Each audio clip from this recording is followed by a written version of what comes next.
Hello, hello, hello! It's Annabelle Linda with an impromptu Halloween special stream.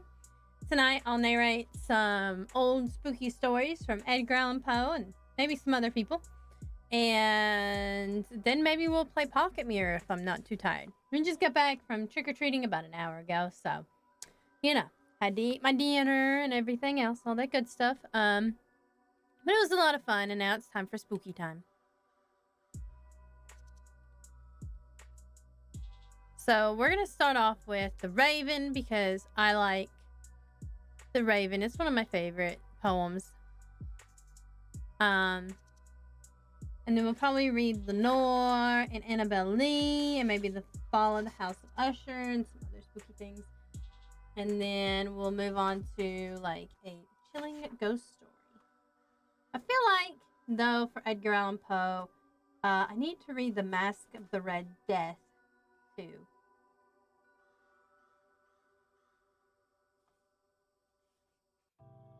But I actually just got done watching The House of Usher on Netflix. And it was actually pretty cool. I liked it a lot. 3 Sundays in a week. A lot of these I have not read. I've had this book for forever. Alright, so we're going to start off with The Raven. I'm going to make myself a tad bigger, though.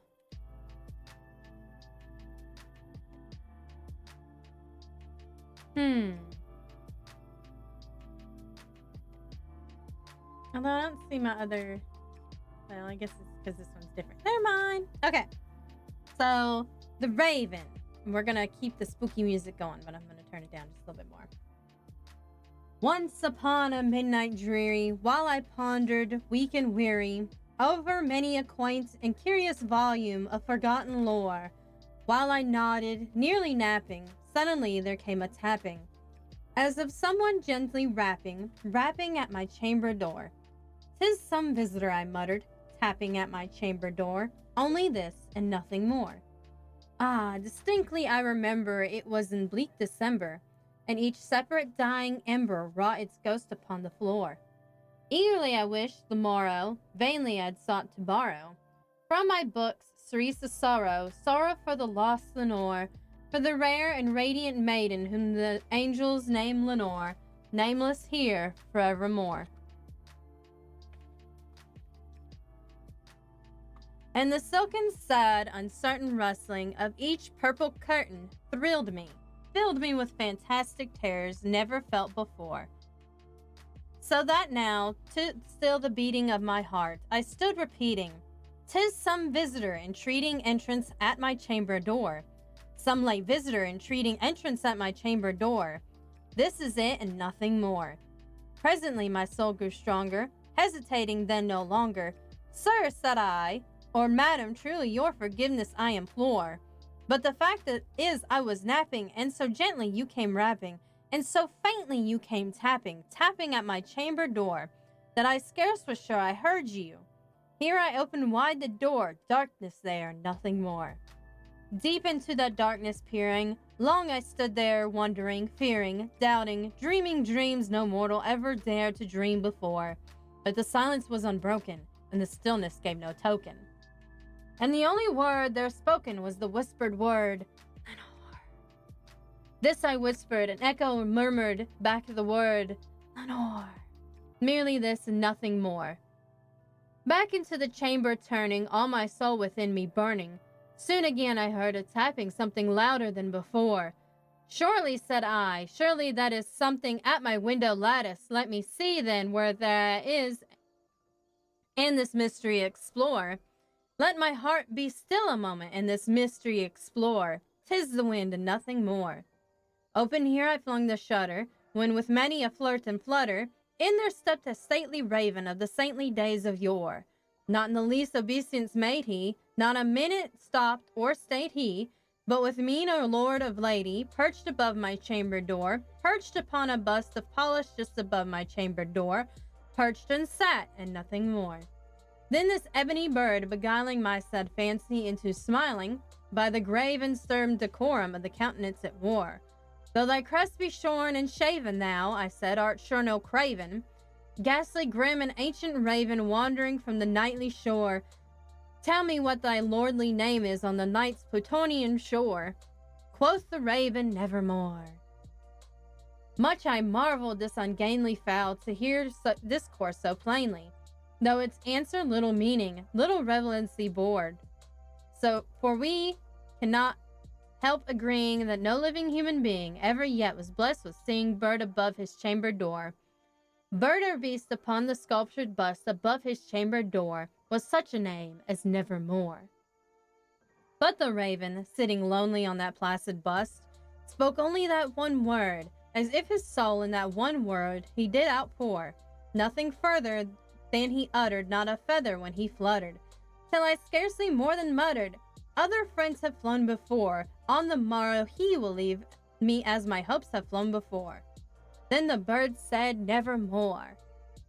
Startled at the stillness, broken by reply so aptly spoken, doubtless, said I, what it utters is only stock and store, caught from some unhappy master, whom unmerciful disaster followed fast and followed faster, till his songs one burden bore, till the dirges of his hope that melancholy burden bore of nevermore.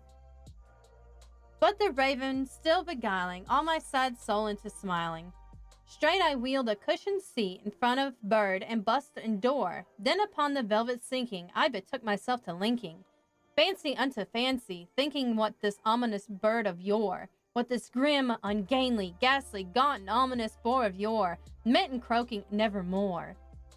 This I sat engaged in guessing, but no syllable expressing, to the fowl whose fiery eyes now burned into my bosom's core.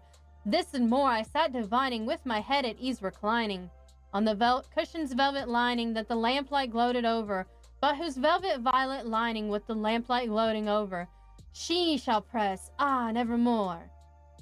Then methought the air grew denser, perfumed by an unseen censer, swung by seraphim whose footfalls tinkled on the tufted floor.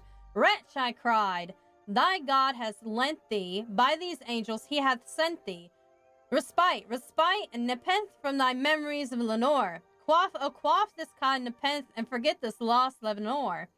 Quoth the raven, nevermore. Prophet, said I, thing of evil, prophet still of bird or devil, whether tempter sent or whether tempest tossed thee here ashore, desolate yet undaunted, this desert land enchanted, on this home by horror haunted, tell me truly, I implore, is there balm in Gilead? Tell me, I implore. Quoth the raven, nevermore. Prophet, said I, thing of evil, prophet still, if bird or devil, by that heaven bends above us, by that God we both adore, tell this soul with sorrow laden, if, within the distant Aden, it shall clasp a saint and maiden whom the angels name Lenore, clasp a rare and radiant maiden whom the angels say Lenore. Quoth the raven, nevermore. Be that word or sight or parting, burden or fiend, I shrieked, upstarting. Get thee back in the tempest and the night's Plutonian shore. Leave no black plume as a token of thy lie thy soul hath spoken. Leave my loneliness unbroken. Quit the bust above my door. Take thy beak out from my heart, and take thy form off my door. Quoth the raven, nevermore. And the raven, never flitting, still is sitting on the pallid bust of Pallas just above my chamber door. And his eyes have all the seeming of a demon's that is dreaming, and the lamplight o'er him, streaming, throws his shadow on the floor. And my soul from out that shadow lies floating on the floor, shall be lifted, nevermore. Yeah, I love that. I love that one. Okay, so now we're gonna read Lenore. Ah, broken is the golden bowl, the spirit flown forever. Let the bell toll, a saintly soul floats on the Stygian river. And guided e'er hast thou no tear, weep now or nevermore. See on yon drear and rigid bier low lies thy love Lenore. Come, let the burial rite be read, the funeral song be sung, an anthem for the queenliest dead that ever died so young, a dirge for her the doubly dead, and that she died so young. Wretches! Ye loved her for her wealth and hated her for her pride, and when she fell in feeble health ye blessed her that she died. How shall the ritual then be read? The requiem how be sung by you, by yours the evil eye, by yours the slanderous tongue, that did to death the innocents that died, and died so young. Peccavimus, but rave not thus, and let a Sabbath song go up to God so solemnly the dead may feel no wrong. The sweet Lenore hath gone before with hope that flew beside, leaving thee wild for the dear child that should have been thy bride. For her the fair and debonair that now so lowly lies, the life upon her yellow hair, but not within her eyes. The life still there upon her hair, the death upon her eyes. Avaunt! Tonight my heart is light. No dirge I will upraise, but waft the angels on her flight with a paean of old days. Let no bell toll, lest her sweet soul amid its hollow mirth should catch the note as the doth flew up from the damned earth. To friends above, from fiends below, the indignant ghost is riven from hell unto a high estate, far up within the heaven, from grief and groan to a golden throne beside the King of Heaven. Okay, and now these poems, and then we'll get into the big one. So we're gonna read Annabel Lee. It was many and many a year ago, in a kingdom by the sea, that a maiden there lived whom you may know by the name of Annabel Lee. And this maiden, she lived with no other thought than to love and be loved by me. I was a child, and she was a child in this kingdom by the sea. But we loved with a love that was more than love, I and my Annabel Lee, with a love that the winged seraphs of heaven coveted her and me. And this was the reason that long ago, in this kingdom by the sea, a wind blew out of a cloud, chilling my beautiful Annabel Lee, so that her high-born kinsman came and bore her away from me, to shut her up in a sepulchre in this kingdom by the sea. The angels, not half so happy in heaven, went envying her and me. Yes, that was the reason, as all men know in this kingdom by the sea, that the wind came out of the cloud by night, chilling and killing my Annabel Lee. But our love, it was stronger by far than the love of those who were older than we, of many far wiser than we, and neither of the angels in heaven above, nor the demons down under the sea, can dissever my soul from the soul of the beautiful Annabel Lee. For the moon never beams without bringing me dreams of the beautiful Annabel Lee. Of the stars never rise, but I feel the bright eyes of the beautiful Annabel Lee. And so, all the night tide, I lie down by the side of my darling life and my bride, in the sepulchre there by the sea, in her tomb by the sounding sea. Okay, so that's all the poetry I think I'm reading. La la la. If you have any comments on my reading, you may feel free to. Let's see, should I do the Fall of the House of Usher first? Or do I do the Mask of the Red Death first? The Mask of the Red Death is only 6 pages long. The Fall of the House of Usher is like 14 pages long. Let's read the Fall of the House of the Usher. Fall of the House of Usher. It's not very far in this book. The Fall of the House of Usher. During the whole of a dull, dark, and soundless day in the autumn of the year, when the clouds hung oppressively low in the heavens, I had been passing alone on horseback through a singularly dreary tract of country, and at length found myself, as the shades of the evening drew on, within view of the melancholy house of Usher. I know not how it was, but with the first glimpse of the building, a sense of insufferable gloom pervaded my spirit. I say insufferable, for the feeling was unrelieved by any of that half pleasurable, because poetic, sentiment with which the mind usually receives even the sternest natural images of the desolate or terrible. I looked upon the scene before me, upon the mere house, and the simple landscape features of the domain, upon the bleak walls, upon the vacant eye-like windows, upon a few rank sedges, and upon a few white trunks of decayed trees, with an utter depression of a soul which I can compare to no earthly sensation was more properly than to the after-dreams of the reveler upon opium, the bitter lapse into everyday life, the hideous dropping off the veil. There was an iciness, a sinking, a sickening of the heart, an unredeemed dreariness of thought which no goading of the imagination could torture into aught of the sublime. What was it? I paused to think. What was it that so unnerved me in the contemplation of the house of Usher? It was a mystery all insoluble, nor could I grapple with the shadowy fancies that crowded upon me as I pondered. I was forced to fall back upon the unsatisfactory conclusion that while beyond doubt there are combinations of very simple natural objects which have the power of thus affecting us, still the analysis of this power lies among considerations beyond our depth. It was possible, I reflected, that a mere different arrangement of the particulars of the scene, of the details of the picture, would be sufficient to modify, or perhaps to annihilate, its capacity for sorrowful impression. And acting upon this idea, I reined my horse to the precipitous brink of a black and lurid tarn that lay in unruffled luster by the dwelling, and gazed down, but with a shudder even more thrilling than before, upon the remodeled and inverted images of the gray sedge and the ghastly tree stems and the vacant and eye-like windows. Nevertheless, in this mansion of gloom I now proposed to myself a sojourn of some weeks. Its proprietor, Roderick Usher, had been one of my boon companions in boyhood, but in many years had elapsed since our last meeting. A letter, however, had lately reached me in a distant part of the country, a letter from him, which, in its wildly importunate nature, had admitted of no other than a personal reply. The MS gave evidence of nervous agitation.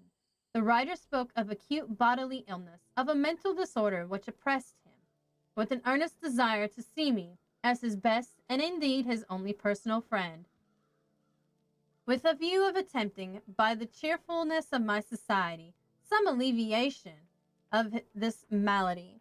Hello, KP Prophet! It was the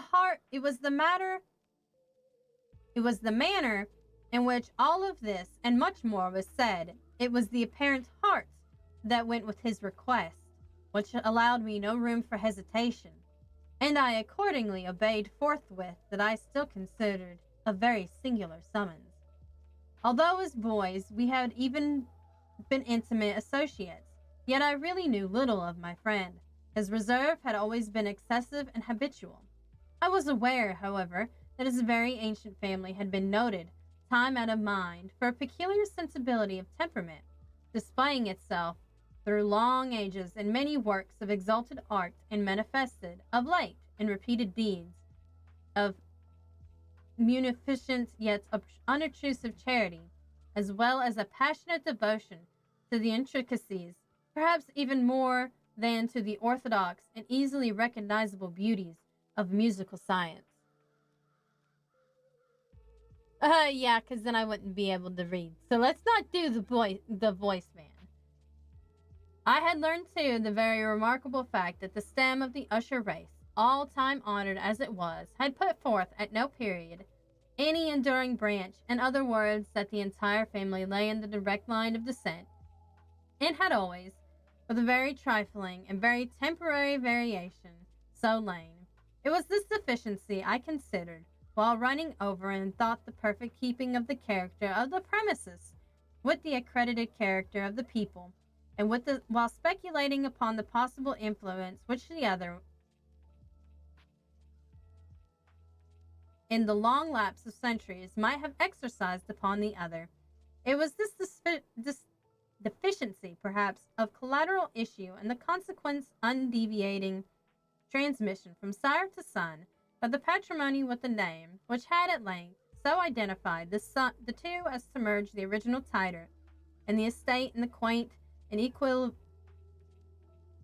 equivocal appellation of the House of Usher, an appellation which seemed to include in the minds of the peasantry who used it both the family and the family mansion. I have said that the sole effect of my somewhat childish experiment, that of looking down within the tarn, had been to deepen the first singular impression. There can be no doubt that consciousness of the rapid increase of my superstition For why should I not so term it, serve mainly to accelerate the increase itself? Such, I have long known, is the paradoxal law of all sentiments having terror as a basis.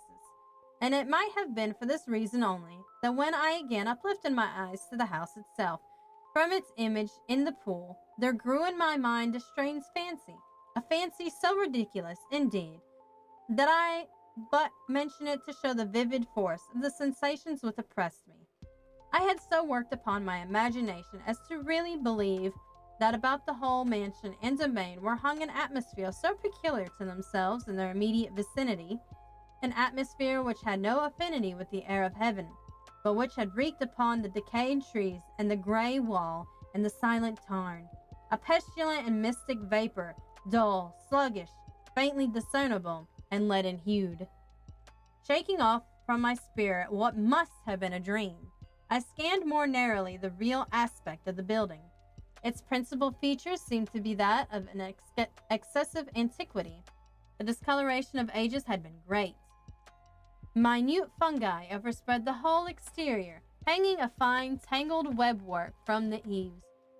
Yet all this was apart from any extraordinary dilapidation. No portion of the masonry had fallen, and there appeared to be a wild inconsistency between its still perfect adaptation of parts and the crumbling condition of the individual stones.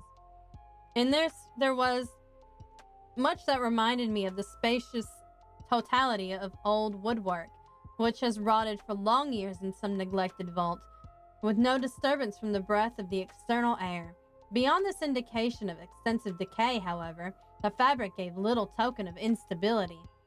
Perhaps the eye of the scrutinizing observer might have discovered a barely perceptible fissure, which, extending from the roof of the building in front, made its way down the wall in a zigzag direction, until it became lost in the sullen waters of the tarn.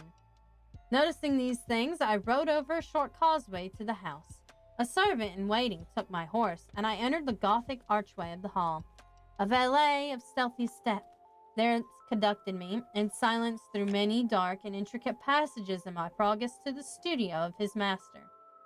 Much I encountered on the way contributed, I know not how, to heighten the vague sentiments of which I have already spoken. While the objects around me, while the carving of the ceilings, the somber tapestries of the walls, and the ebon blackness of the floors, and the phantasmagoric armorial trophies which rattled as I strode, were but matters to which, or such as which, I had been accustomed from my infancy. While I hesitated not to acknowledge how familiar this all was, I still wondered how to find unfamiliar were the fancies which ordinary images were stirring up. On one of the staircases, I met the physician of the family. His countenance, I thought, wore a mingled expression of low cunning and perplexity. He accosted me with trepidation and passed on. The valet now threw open a door and ushered me into the presence of his master. The room in which I found myself was a very large and lofty. The windows were long, narrow, and pointed, and at so vast a distance from the black oaken floor as to be altogether inaccessible from within. Feeble gleams of encrimsoned light made their way through the trellised panes, and served to render sufficiently distinct the more prominent objects around. The eye, however, struggled in vain to reach the remoter angles of the chamber, or the recesses of the vaulted and fretted ceiling. Dark draperies hung upon the walls.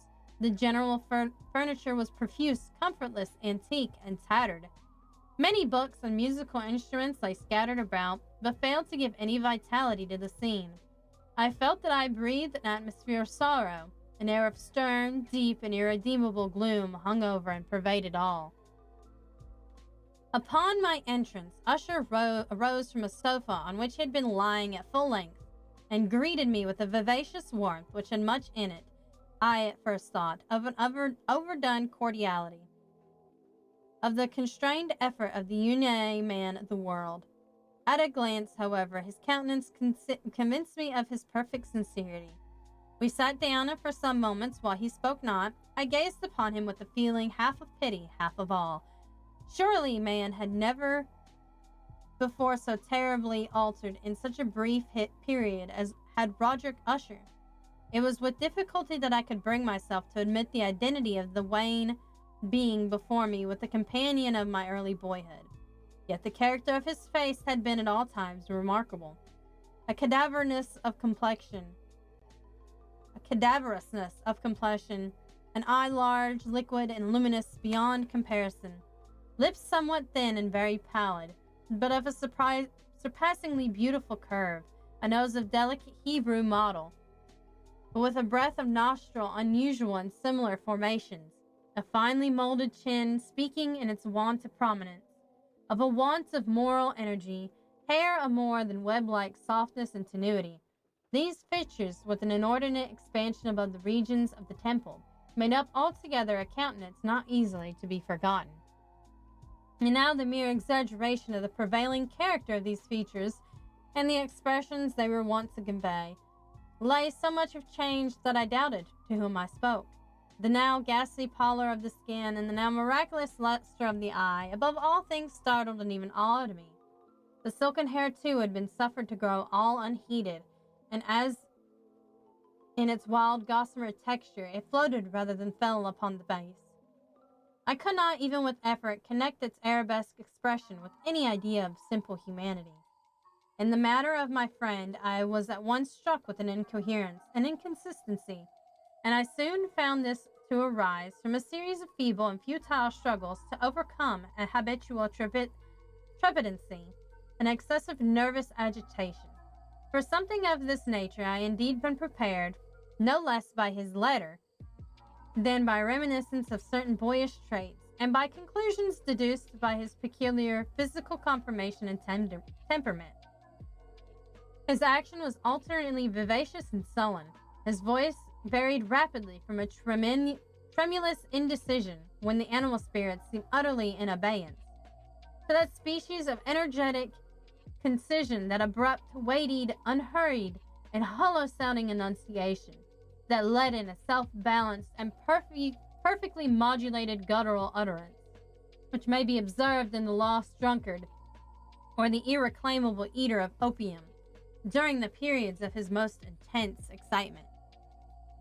It was thus that he spoke of the object of my visit, of his earnest desire to see me, and of the solace he expected me to afford him. He entered at some length into what he conceived to be the nature of his malady. It was, he said, a constitutional and a family evil, and for one which he despaired to find a remedy. A mere nervous affection, he immediately added, which would undoubtedly soon pass off.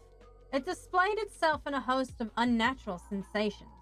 Some of these, as he detailed them, interested and bewildered me, although perhaps the terms and the general manner of their narration had their weight. He suffered much from a morbid acuteness of the senses. The most insipid food was alone endurable. He could wear garments only of certain texture. The odors of all flowers were oppressive. His eyes were tortured by even a faint light, and there were but peculiar sounds, and these from stringed instruments, which did not inspire with him with horror.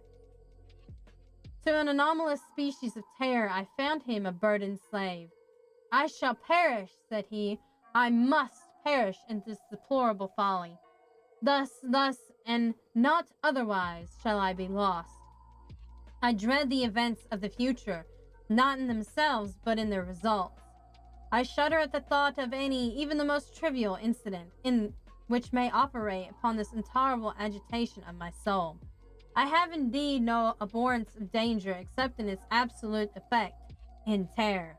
In this unnerved and this pitiful condition, I feel the period will sooner or later arrive when I must abandon life and reason altogether, in some struggle with the grim phantasm, fear." I learned, moreover, at intervals, and through broken and equivocal hints, another singular feature of his mental condition. He was enchanted by certain superstitious impressions in regard to the dwelling which he tenanted, and whence for many years he had never ventured forth, in regards to an influence whose supposititious force was conveyed in terms too shadowy here to be restated, an influence which some peculiarities in the mere form and substance of his family mansion had, by dint of any long sufferance, he said, obtained over his spirit, an effect which the physique of the grey walls and turrets, and of the dim tarn into which they all looked down, had, at length, brought about the morale of his existence. He admitted, however, although with hesitation, that most of the peculiar gloom which thus afflicted him could be traced to a more natural and far more palpable origin. To the severe and long continued illness, indeed to the evidently approaching dissolution, of a tenderly beloved sister, his sole companion for long years, his last and only relative on earth. Her decease, he said with bitterness which I can never forget, would leave him the hopeless and the frail, the last of the ancient race of the Ushers. While he spoke, the Lady Madeline, for so she was called, passed through a remote portion of the apartment, and without having noticed my presence, disappeared. I regarded her with an utter astonishment not unmingled with dread, and yet I found it impossible to account for such feelings. A sensation of stupor oppressed me as my eyes followed her retreating steps. When a door at length closed upon her, my glance sought instinctively and eagerly the countenance of the brother, but he had buried his face in his hands, and I could only perceive that a far more than ordinary wanness had overspread the emaciated fingers, through which trickled many passionate tears. The disease of the Lady Madeline had long baffled the skill of her physicians. A settled apathy, a gradual wasting away of the person, and frequent, although transient, affections of a partially cataleptical character were the unusual diagnosis. Hitherto she had steadily borne up against the pressure of her malady, and had not betaken herself finally to bed. But on the closing in of the evening of my arrival at the house, she succumbed, as her brother told me at night with inexpressible agitation, to the prostrating power of the destroyer, and I learned that the glimpse I had obtained of her person would thus probably be the last I should obtain, that the lady, at least while living, would be seen by me no more. Need a drink of water real quick.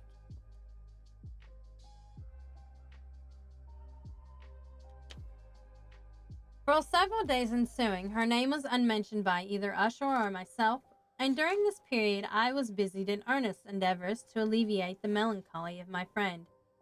We painted and read together, or I listened, as if in a dream, to the wild improvisations of his speaking guitar, and thus, as a closer and closer intimacy admitted me more unreservedly into the recess of his mind, from which darkness, as if an inherent positive quality, poured forth upon all objects of the moral and physical universe in one unceasing radiation of gloom. I shall ever bear about me a memory of the many solemn hours I thus spent alone with the master of the house of Usher. Yet I should fail in any attempt to convey an idea of the exact character of the studies or of the occupations in which he involved me or led the way. An excited and highly distempered ideality threw a sulphurous luster all over. His long improvised dirges will ring forever in my ears. Among other things, I hold painfully in mind a certain singular perversion and amplification of the wild air of the last waltz of Von Weber. From the paintings over which his elaborate fancy brooded, and which grew touch by touch in the vagueness of which I shuddered the more thrillingly, because I shuddered knowing not why, from these paintings, vivid as their images now are before me, I would not in vain endeavor to adduce more than a small portion which should lie within the compass of merely written words. By the utter simplicity, by the nakedness of his designs, he arrested and overawed attention. If ever mortal painted an idea, that mortal was Roderick Usher. For me, at least, in the circumstances then surrounding me, there arose, out of the pure abstractions which the hypochondriac contrived to throw upon his canvas, an intensity of intolerable awe, no shadow of which I felt I ever yet in the contemplation of certainly glowing yet too concrete reveries of Fuseli. One of the phantasmagoric conceptions of my friend, partaking not so rigidly in the spirit of abstraction, may be shadowed forth, although feebly, in words. Small picture presented the interior of an immensely long and rectangular vault or tunnel, with low walls, smooth, white, and without interruption or device. Certain accessory points of the design served well to convey the idea that this excavation lay at an exceeding depth below the surface of the earth. No outlet was observed in any portion of its vast extent, and no torch or other artificial source of light was discernible, yet a flood of intense rays rolled throughout, and bathed the whole in a ghastly and inappropriate splendor. I have just spoken of that morbid condition of the auditory nerve which rendered all music intolerable to the sufferer, with the exception of certain effects of stringed instruments. It was perhaps the narrow limits to which he thus confined himself upon the guitar which gave birth, in great measure, to the fantastic character of his performances. But the fervid facility of his impromptus could not be so accounted for. They have been and were in the notes, as well as in the words of his wild fantasias, for he had not unfrequently accompanied himself with rhymed verbal improvisations, the result of that intense mental collectedness and concentration to which I have previously alluded as observable only in particular moments of the highest artificial excitement. The words of one of these rhapsodies I have easily remembered. I was perhaps the more forcibly impressed with it as he gave, because, in the under or mystic current of his meaning, I fancied that I perceived for the first time a full consciousness on the part of Usher in the tottering of his lofty reason upon her throne. The verses, which were entitled The Haunted Place, ran very nearly, if not accurately, thus: In the greenest of our valleys, by good angels tenanted, once a fair and stately palace, radiant palace, reared its head. In the monarch thought's dominion, it stood there. Never seraph spread opinion over fabric half so fair. Banners yellow, glorious golden, on its roof did float and flow. All this was in the olden time, long ago. In every gentle air that dallied, in that sweet day, along the ramparts plumed and pallid, a winged odor went away. Wanderers in that happy valley, though two luminous windows saw, spirits moving musically to a lute's well-tuned law. Round about a throne were sitting, for Phryogene in his glory well befitting the ruler of this realm was seen. And all with pearl and ruby glowing was the fair palace door, through which came flowing, and sparkling evermore, a troop of echoes whose sweet duty was to but sing, in voices of surpassing beauty, the wit and wisdom of their king. But evil things in robes of sorrow assailed the monarch's high estate. Ah, let us mourn, for never morrow shall dawn upon him desolate. And round about his home the glory that blushed and bloomed is but a dim remembered story of the old time entombed. And travelers now within that valley through the red-litten windows see vast forms that move fantastically to a discordant melody, while like a rapid ghastly river through the pale door a hideous long rush out forever and laugh, but smile no more. I well remember that suggestions arising from this ballad led us into a train of thought, wherein that became the manifest an opinion of Usher's, which I mention not so much on account of its novelty, for other men have thought thus, as on account of the pertinacity in which he maintained it. This opinion, in its general form, was that of the sentience of all vegetable things, but in his disordered fancy was the idea assumed a more daring character and trespassed, under certain conditions, upon the kingdom of an organization. I lack words to express the full extent or the earnest abandon of his persuasion. The belief, however, was connected, as I previously hinted, with the gravestones of the home of his forefathers. The conditions of the sentence had been, here, he imagined, fulfilled in the method of collocation of these stones, in the order of their arrangement, as well as that in the many fungi which overspread them, and the decayed trees which stood around. Above all, in the long undisturbed endurance of this arrangement, and its reduplication in the still waters of the tarn. Its evidence, the evidence of sentience, was to be seen, he said, and I here started as he spoke, in the gradual yet certain condensation of an atmosphere of their own about the waters and the walls. The result was discoverable, he added, in that the silent yet importunate and terrible influence which for centuries had molded the destinies of his family, and which made him what I now saw him, what he was. Such opinions need no comment, and I will make none. Our books, the books which for years had formed no small portion of the mental existence of the invalid, were, as might suppose it in, strict keeping with this character of phantasm. We poured together such works as the Vert et Chartreuse of Grasset, the Belphegor of Machiavelli, the Heaven and Hell of Swedenborg, the Subterranean Voyage of Nicholas Kim by Holberg, the Chiromancy of Robert Flood, and Jean d'Angers, I do not know how to pronounce that name, and of Della Chamber, the Journey into the Blue Distance of Tieck, and the City of the Sun of Champella. One favorite volume was a small octavo edition of the Directorium Inquisitorium by the Dominica Emeric de Giron, and there were passages in Pompeius Mela about the old African satyrs and Egipans, over which Usher would sit dreamily for hours. His chief delight, however, was found in the perusal of an exceedingly rare and curious book in quarto Gothic, the Manual of a Forgotten Church, the Vigilici Mortuum Secundum Coram Ecclesiae Maguntinse. I don't know. I give up. I could not, it's in Latin. Sometimes Latin's a little bit weird. I could not help thinking of the wild ritual of this work and of its probable influence upon the hypochondriac when one evening, having informed me abruptly that Lady Madeline was no more, he stated his intention of preserving her corpse for a fortnight, previously to his final interment, in one of the numerous vaults within the main walls of the building. The worldly reason, however, assigned for this singular proceeding was one that I did not feel at liberty to dispute.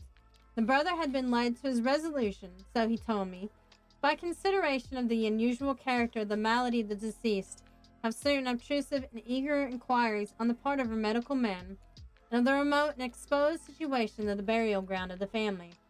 I will not deny that when I called to mind the sinister countenance of the person whom I met upon the staircase, on the day of my arrival at the house, I had no desire to oppose what I regarded, at best, a harmless and by no means an unnatural precaution. At the request of Usher, I personally aided him in the arrangements for the temporary interment. The body having been encoffined, we two alone bore it to its rest. The vault in which we placed it, and which had been so long unopened that our torches have smothered in its oppressive atmosphere, gave us little opportunity for investigation, was small, damp, and entirely without means of admission for light, lying at great depth, immediately beneath that portion of the building which was my own sleeping apartment. It had been used, apparently, in remote feudal times, of the worst purposes of a donge keep, and in later days, as the place of deposit for powder, or some other highly incombustible substance, as a portion of its floor and the whole interior of a long archway through which we reached it were carefully sheathed with copper. The door of massive iron had been also similarly protected, and its immense weight caused an unusually sharp grating sound as it moved upon its hinges. Having deposited our mournful burden upon trestles within this region of horror, we partially turned aside, yet the unscrewed lid of the coffin, and looked upon the face of the tenant. A striking similitude between the brother and the sister now first arrested my attention, and Usher, divining perhaps my thoughts, murmured out some few words, which I learned that the deceased and himself had been twins, and the sympathies of a scarcely intelligible nature had always existed between them. Our glances, however, rested not long upon the dead, for we could not regard her unawed. The disease which had thus entombed the lady for the maturity of youth had left, as usual in all maladies of strictly cataleptical character, the mockery of a faint blush upon the bosom of the face, and that suspiciously lingering smile upon the lip which is so terrible in death. We replaced and screwed down the lid upon, and having secured the door of iron, made our way, with toil, into the scarcely less gloomy apartments of the upper portion of the house. And now, some days of bitter grief having elapsed, an observable change came over the features and of the mental disorder of my friend. His ordinary manner had vanished. His ordinary occupations were neglected or forgotten.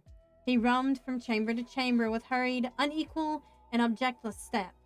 The pallor of his countenance had assumed, if possible, a more ghastly hue, but the luminousness of his eye had utterly gone out. The once occasional huskiness of his tone was heard no more, and a tremulous quaver, as if of extreme terror, habitually characterized his utterance.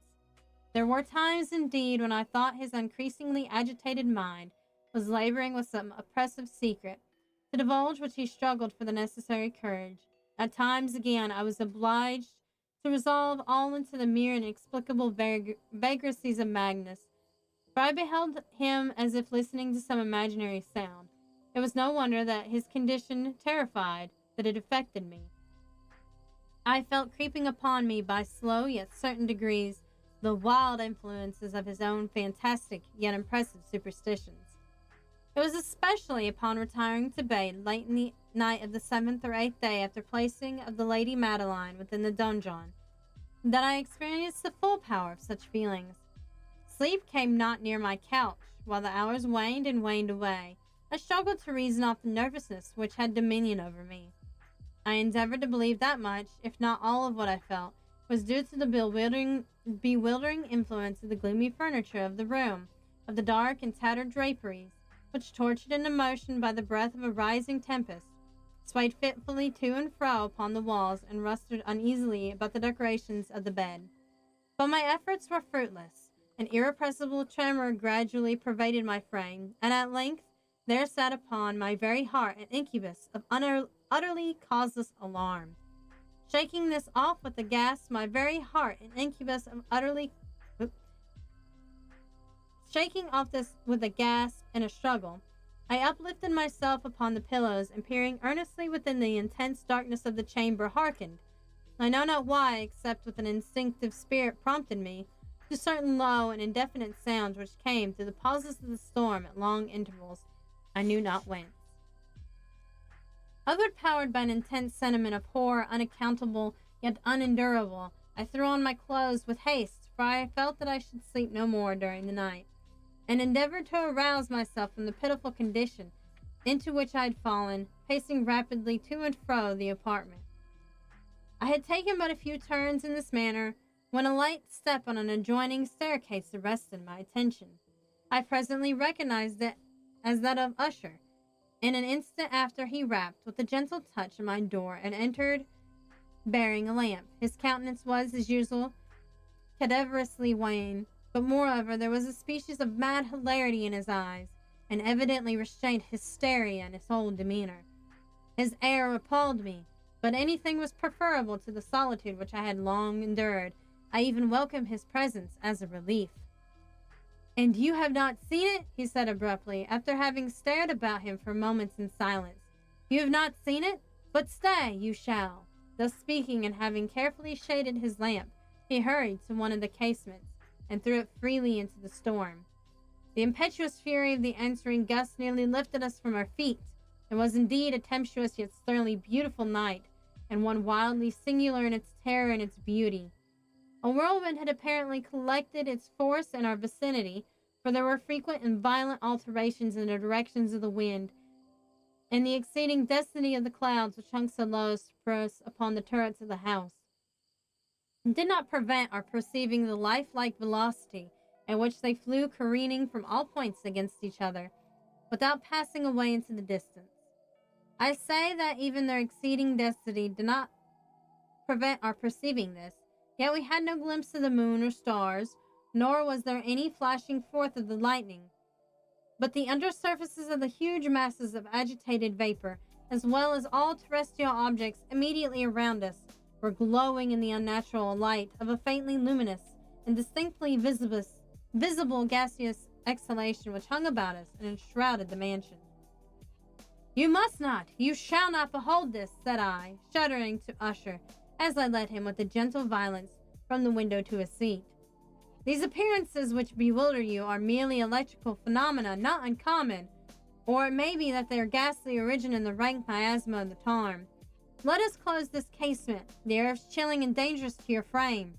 Here is one of your favorite romances I will read, and you shall listen, and so we will pass away this terrible night together." The antique volume which I had taken up was the Mad Trysts of Sir Lancelot Canning, but I had called it a favorite of Usher's more in sad jest than in earnest, for in truth there was little in its uncouth and unimaginative prolixity which could have interest for the lofty and spiritual ideality of my friend. It was, however, the only book immediately at hand, and I indulged a vague hope that this excitement, which now agitated the hypochondriac, might find relief, for the history of a mental disorder is full of similar anomalies, even in the extremeness of the folly which I should read. How could I have judged, indeed, by the wild, overstrained air of vivacity which he hearkened, or apparently hearkened, to the words of the tale, I might have congratulated myself upon the excess of my design. I had arrived at that well-known portion of the story where Ethelred, the hero of the tryst, having sought in vain for peaceable admission into the dwelling of the hermit, proceeds to make good an entrance by force. Here it will be remembered, and the words of the narrative run thus. And Ethelred, who was by nature a doughty heart, and who was now mighty withal, on account of the powerfulness of the wine which he had drunken, waited no longer to hold parley with the hermit, who in sooth was an obstinate and maliceful turn, but feeling the rain upon his shoulders, and fearing the rise of the tempest, uplifted his mace outright, and with blows made quickly room in the plankings of the door for his gauntleted hand, and now pulling there within sturdily, he so cracked, and ripped, and torn all asunder, the noise of the dry and hollow-sounding wood alarmed and reverberated throughout the forest. At the termination of this sentence I started, and for a moment paused, for it appeared to me, although at once I concluded that my excited fancy had deceived me, it appeared to me that some very remote portion of the mansion there came, indistinctly to my ears, what might have been, in its exact crackling and rippling sound which Sir Launcelot had so particularly described. It was, beyond doubt, the coincidence alone which had arrested my attention, for amid the rattling of the sashes and the casements, and the ordinary commingled noises of the still increasingly storm, the sound in and of itself had nothing, surely, which would have interested or disturbed me. I continued the story. But the good champion Ethelred, now entering within the door, was sore enraged and amazed to perceive no signal of the maliceful hermit, but instead thereof a dragon of a scaly and prodigious demeanor, and of a fiery tongue, which sate in guard before a palace of gold. With a floor of silver, and upon the wall there hung a shield of shining brass, with this legend enwritten: Who entereth herein, a conqueror hath been. Who slayeth the dragon, the shield he shall win. And Ethelred uplifted his mace, and struck upon the head of the dragon, which fell before him, and gave up his pesty breath, with a shriek so horrid and harsh, and withal so piercing, that Ethelred had fain to close his ears with his hands against the dreadful noise of it, the like whereof was never before heard. Here again I paused abruptly, and now with a feeling of wild amazement, for there could be no doubt whatever that in this instance I actually did hear, although from what direction it proceeded I found impossible to say, a low and apparently distant, but harsh, protracted, and most unusual screaming or grating sound, the exact counterpart of what my fancy had already conjured up from the dragon's unnatural shriek, as described by the romancer. Oppressed, as I certainly was, upon the occurrence of this second and most extraordinary coincidence, by a thousand conflicting sensations, in which wonder and extreme terror were predominant, I still retained sufficient presence to mind to avoid exciting by any observation the sensitive nervousness of my companion. I was by no means certain that he had noticed the sounds in question, although, assuredly, a strange alteration had, during the last few minutes, taken place in his demeanor. From a position fronting my own, he had gradually brought around his chair, so as to sit with his face to the door of the chamber, and thus I could partially perceive his features, although I saw that his lips trembled, as if it were murmuring inaudibly. His head had dropped upon his breast, yet I knew he was not asleep, from the wide and rigid opening of the eye as I caught a glance of it in profile. The motion of his body, too, was at variance with this idea, for he rocked from side to side with a gentle yet constant and uniform way. Having rapidly taken notice of this, I resumed the narrative of Sir Launcelot, and thus proceeded. And now the champion, having escaped from the terrible fury of the dragon, bethinking himself of the brazen shield, and of the breaking up of the enchantment which was upon it, removed the carcass from out of the way before him, and approached valorously over the silver pavement of the castle where the shield was upon the wall, which in sooth tarried not for his full coming, but fell down upon his feet, upon the silver floor, with a mighty and great, terrible ringing sound. No sooner had these syllables passed my lips than, as if a shield of brass had indeed at the moment fallen heavenly upon a floor of silver, I became aware of a distinct, hollow, metallic, and clangorous, yet apparently muffled, reverberation. Completely unnerved, I leaped to my feet, but the measured rocking movement of Usher was undisturbed. I rushed to the chair in which he sat. His eyes were bent fixedly before him, and throughout his whole countenance there reigned a stony rigidity.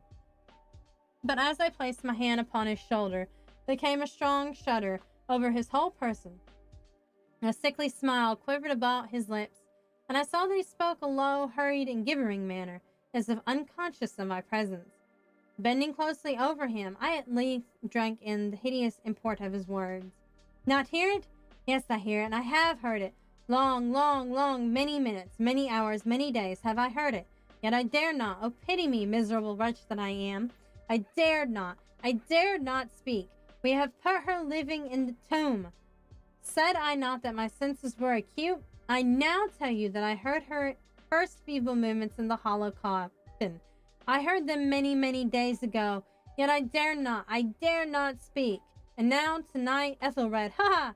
The breaking of the hermit's door, and the death cry of the dragon, and the clangor of the shield, say, rather, the rending of her coffin, and the grating of the iron hinges of her prison, and her struggles within the coppered archway of the vault. Oh, whither shall I fly? Will she not be there anon? Is she not hurrying to upbraid me for my haste? Have I not heard her footsteps on the stair? Do I not distinguish the heavy and horrible beating of her heart? Madman! Here he sprang furiously to his feet, and shrieked out his syllables as in the effort he were giving up his soul. Madman, I tell you that she now stands without the door. As if in a superhuman energy of his utterance there had been found the potency of a spell.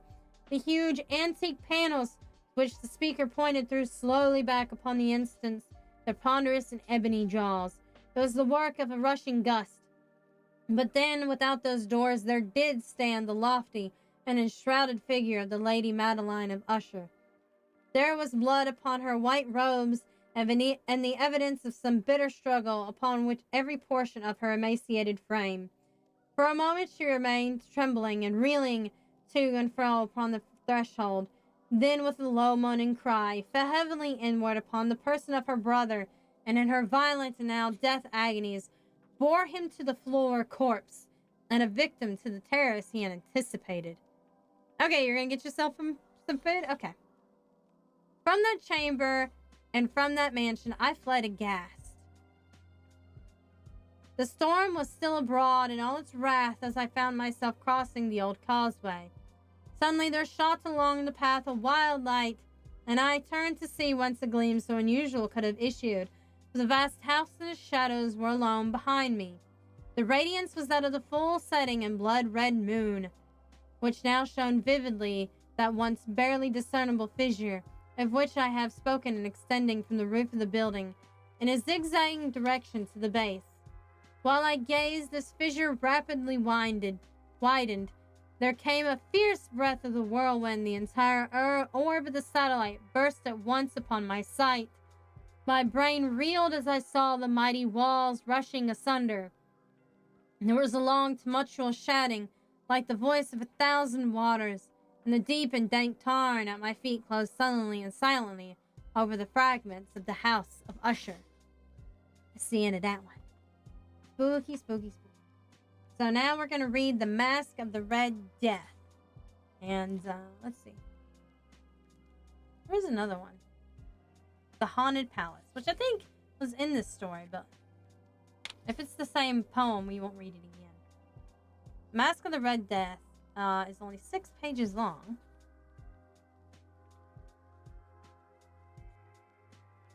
Find page. The Pit and the Pendulum.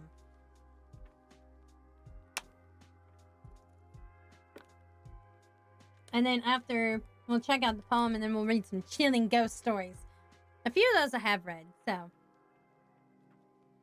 The Mask of the Red Death. The Red Death had long devastated the country. No pestilence had ever been so fatal or so hideous. Blood was its avatar and its seal, the redness and the horror of blood. There were sharp pains and sudden dizziness, and then profuse bleeding at the pores with dissolution. The scarlet stains upon the body, and especially upon the face of the victim, were the pest ban which shut him out from the aid and the sympathy of his fellow men. And the whole seizure, progress, and termination of the disease were the incidents of half an hour. But the Prince Prospero was a happy and dauntless and sagacious. When his dominions were half depopulated, he summoned to his presence 1,000 hale and light-hearted friends from among the knights and dames of his court, and when these retired to the deep seclusions of his castellated abbeys. This was an extensive and magnificent structure, the creation of the prince's own eccentric yet august taste. A strong and lofty wall girdled it in. This wall had gates of iron. The courtiers, having entered, brought furnaces and massy hammers and welded the bolts. They resolved to leave means of neither an ingress nor egress to the sudden impulses of despair or of frenzy from within. The abbey was aptly provisioned with such precautions as the courtiers might bid defiance to contagion. The external world could take care of itself. In the meantime, it was folly to grieve or to think.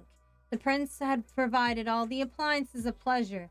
There were buffoons, there were improvisatori, there were ballet dancers, there were musicians, there was beauty, there was wine. All these in security were without the Red Death. It was toward the close of the 5th or 6th month of his seclusion, and while the pestilence raged most furiously abroad, that the Prince Prospero entertained his 1,000 friends at a masked ball the most unusual magnificence.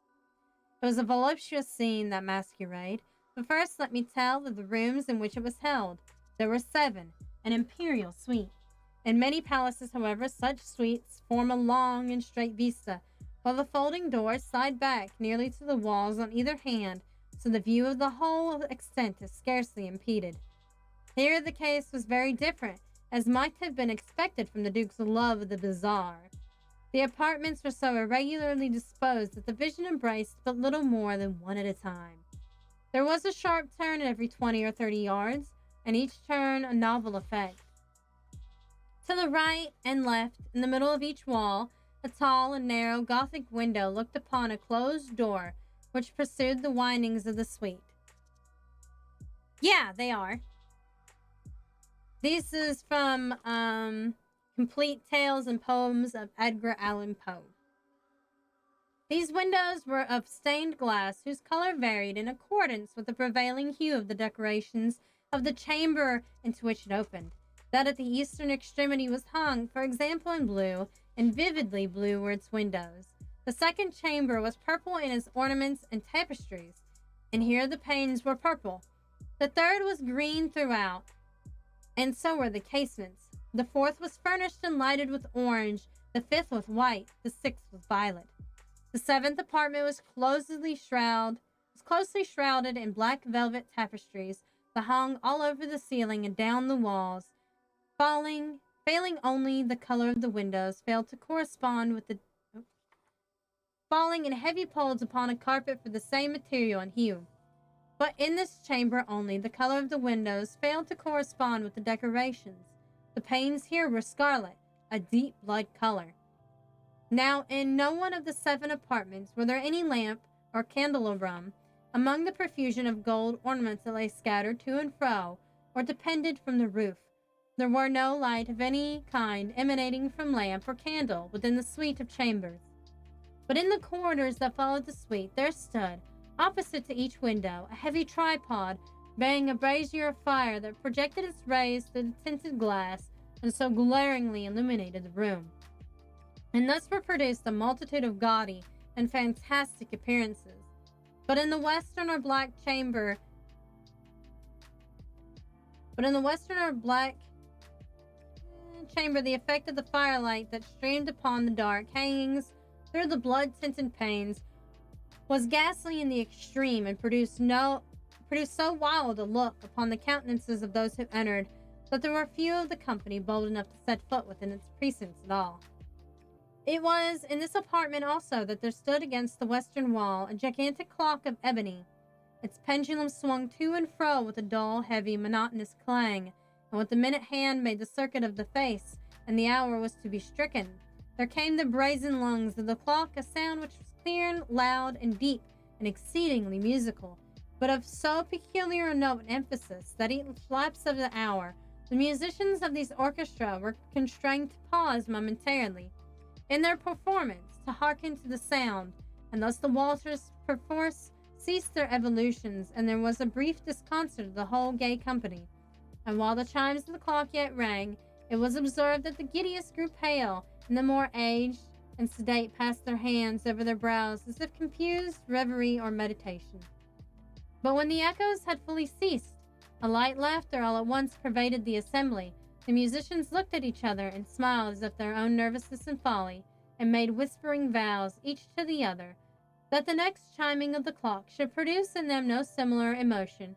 And then, after the lapse of 60 minutes, which embraced 3,600 seconds of the time that flies, there yet came another chiming of the clock, and then there were the same disconcert and tremulousness and mediation as of before. Thanks for the hydrate.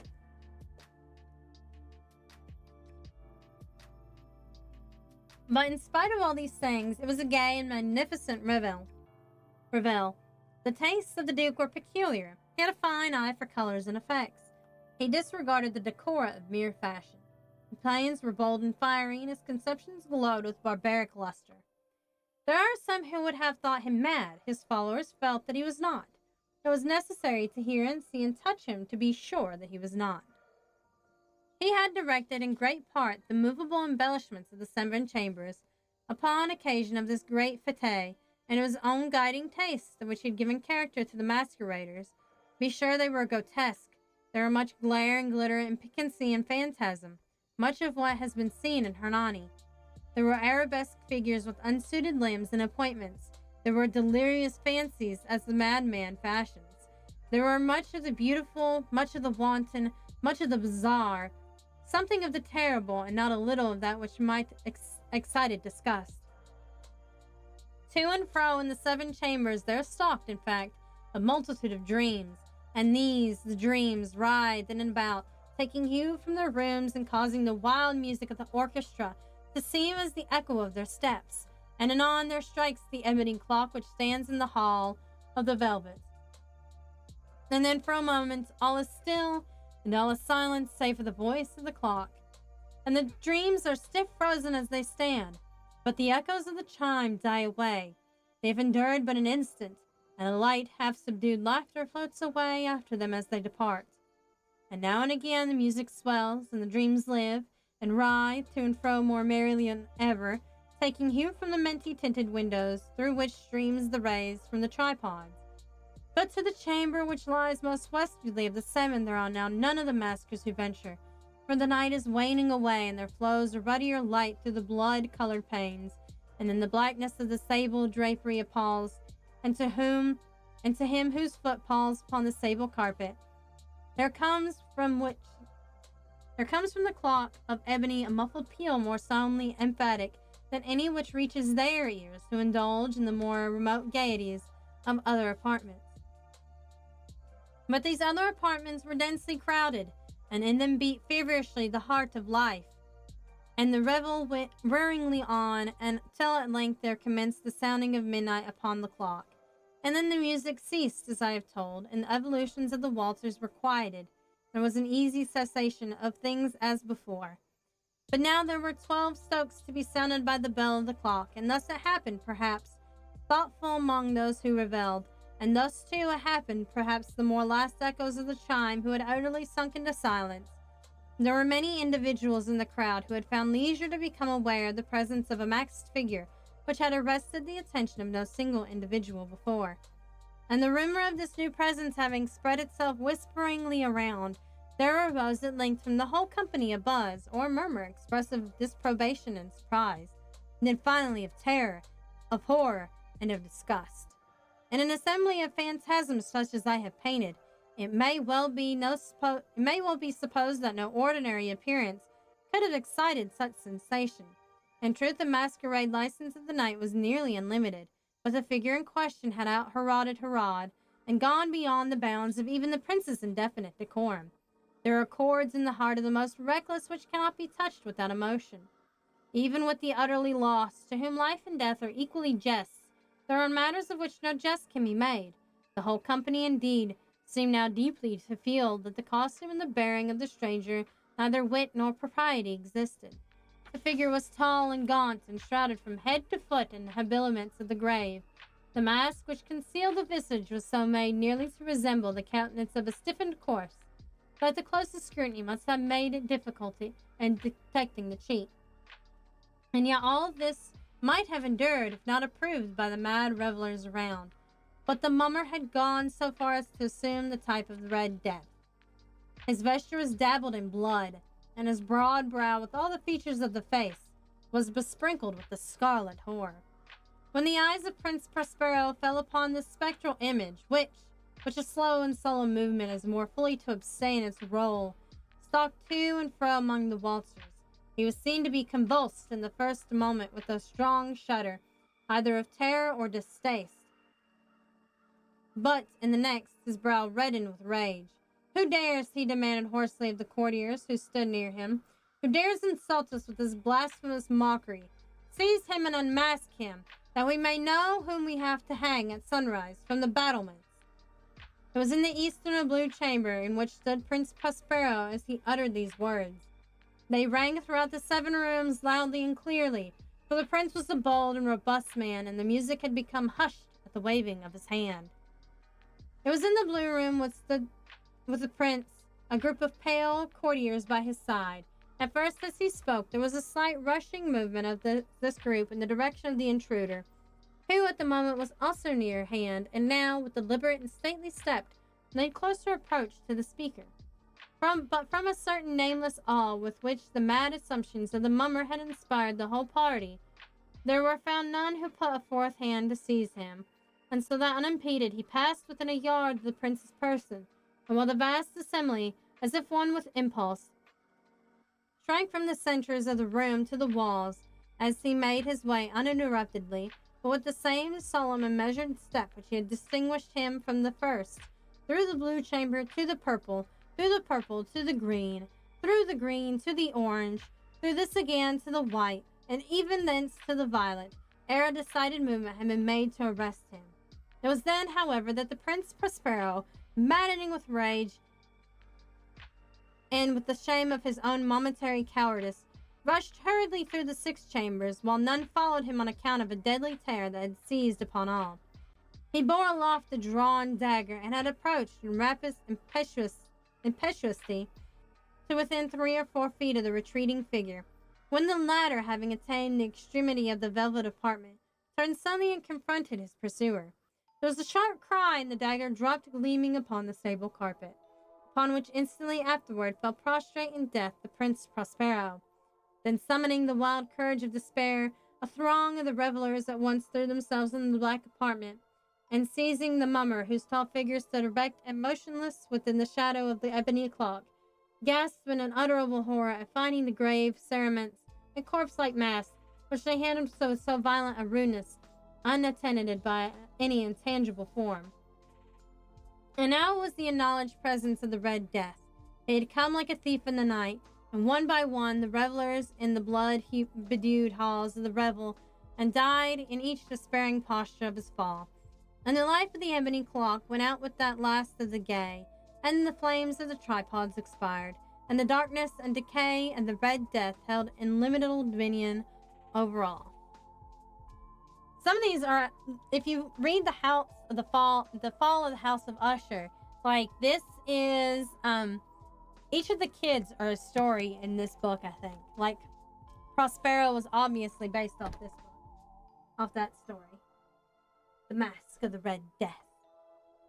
Alright, so now we're just going to play some games, or a game, I should say.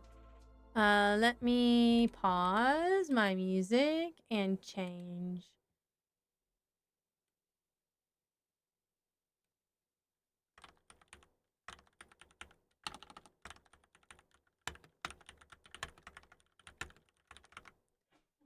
We are going to play Pocket Mirror now. If I can spell Pocket Mirror right, there we go. Pocket Mirror.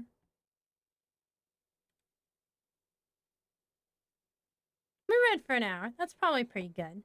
That's pretty good read time. I have no idea what to put it under, though.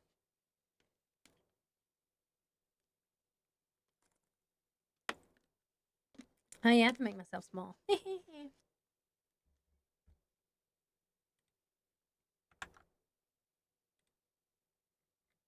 Small and hided the wings. Yes, quickly change to PC. I guess it didn't quickly change. I did say on Twitter that I would probably play it, but there we go. I think I've been reading for like an hour. Woo! That's loud.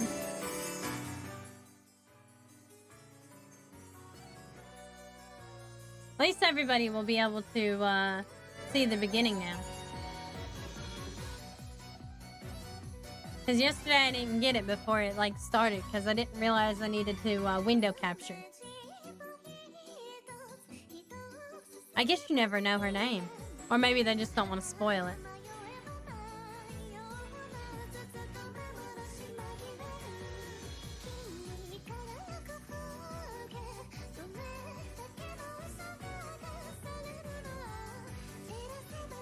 Damn, part of the game is German.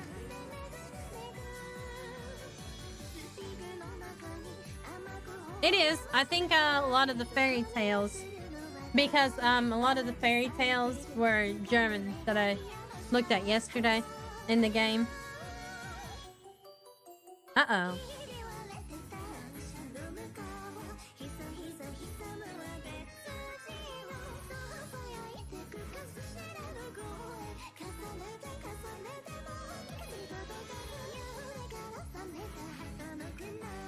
I swear, German tales are so messed up sometimes, especially bedtime stories. Yeah, they are. I also have the Complete Tales, Grimm's Complete Fairy Tales. I had to look at the book again.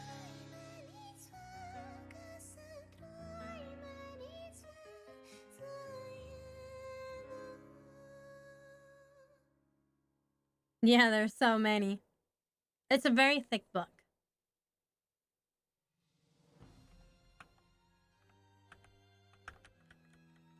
I am pressing any key. Okay, there we go. I didn't have the window selected again.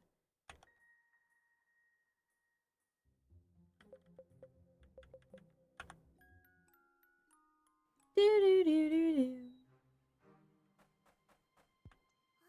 A fork? Both Egliette and I love sweets. Isn't it a little too big?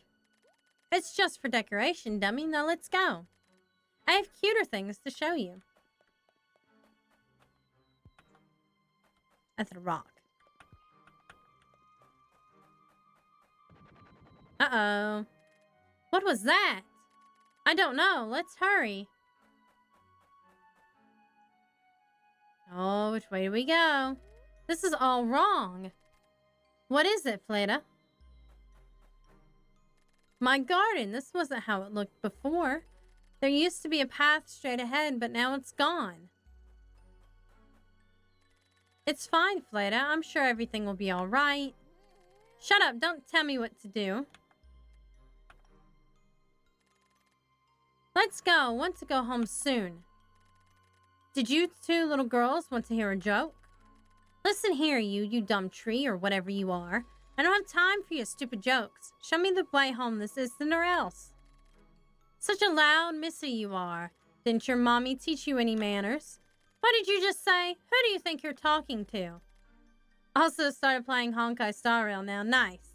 This character doesn't look anything like Elise, so I don't think it's her. Ah, okay. Shoo, shoo, go away. You're pestering me. Come back after you learn some respect. Let me try talking to him, alright? Humph. Fine, go ahead and try it. It's not like he's gonna tell you anything anyways. Pulled my beloved orbital strike. Nice. Hello there, mister. You see, we're somewhat lost right now. We were wondering if you could show us the way. Why, of course, it would be my pleasure, miss. What? Thank you so much, mister. Ahem. Now there's a trick to getting out of mazes. Have you ever heard about it? I cannot believe this. Can you believe this, Egliette? Ah, I know about that one trick where you tie a thread to something at the start of the maze and hold it as you're walking so you won't get lost. Ah, yeah, Clara is pretty cool. I have Clara. You are right, miss. However, there is one that's even more effective. Really? Blah, blah, blah. Look at me. I know how to talk to trees. It's impressive that you know all the methods to get out of a maze. Too bad you're a tree. Yes, do you want to hear it? Just say it already, you ugly tree trunk. I want to go home. Carrying on, it's truly an easy method, miss. All you need to do is place your right hand on the right wall of the maze and follow it all the way to the end. You will never get lost, I can guarantee you that. That's amazing. I never knew about that trick. Thank you so much for your help. Ooh, thank you so much for your help. How do you even know he's not lying? He's a tree. There's no way he can know how to walk out of a maze. He's never even walked. You are very welcome, miss. Now be careful and take care, especially with that noisy girl you have there. Why did you just call me, you old piece of wood? Thank you, mister. Well then, let's go. Please don't be mean to Mr. Tree. He's even helped us with getting out of this maze. Fine. Then you lead the way, Miss Goody Two-Shoes. We'll see if you can get us out of this stupid maze. All right.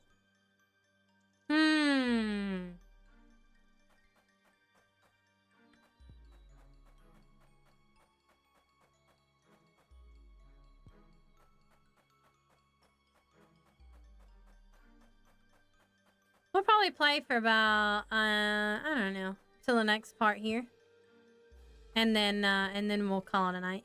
Another one of those statues. Isn't it cute? It's my favorite cake, too. What is it? Can't you see? It's obviously a whipped cream cake with strawberry glaze.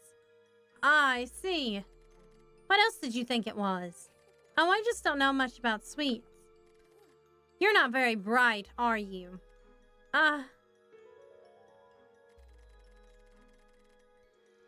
Sticky looking red sauce.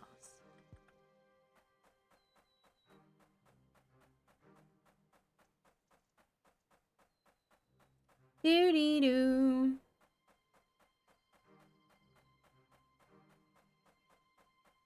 I guess we did go the wrong way.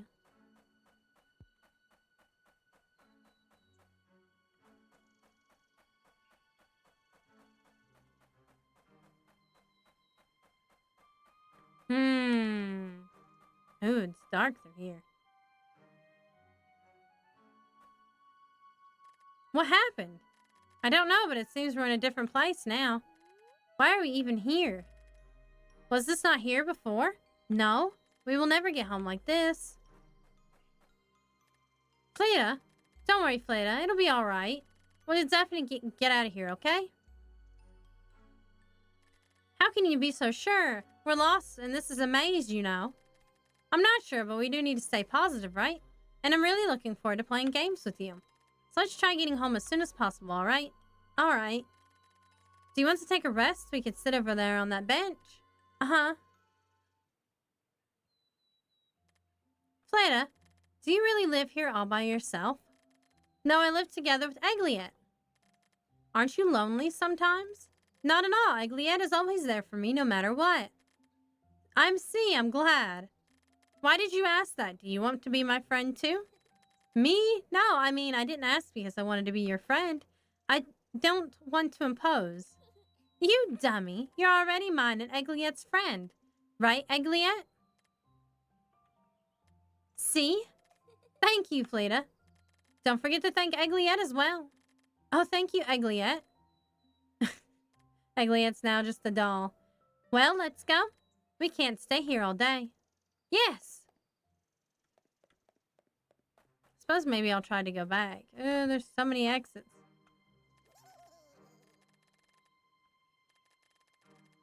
Oh no. 5 months of existence. Oh.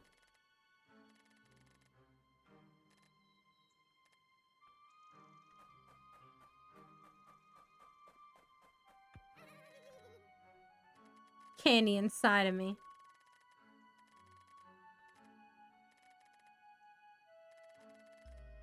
Okay.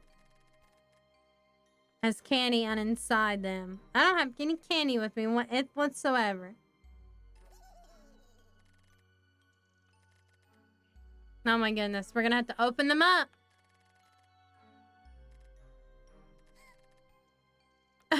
They're pumpkins. Wait, please don't open me up. Reach. Oh no.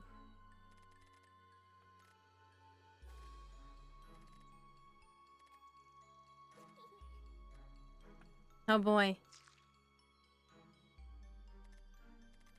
What was inside? Pumpkin charms. The heck is that? Oh my goodness. Don't make fun of my weight. Big fat pumpkin.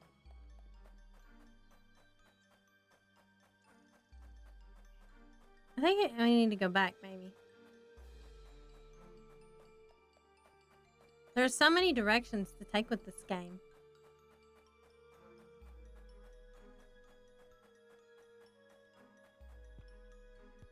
Wait a minute, can I not go back? Oh my goodness. Oh, nothing, don't worry. Show you who's heavy.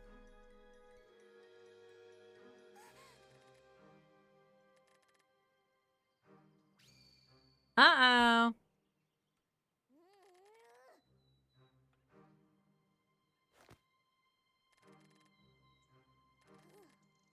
You dropped me. Ah, we see it in the bushes. A pumpkin.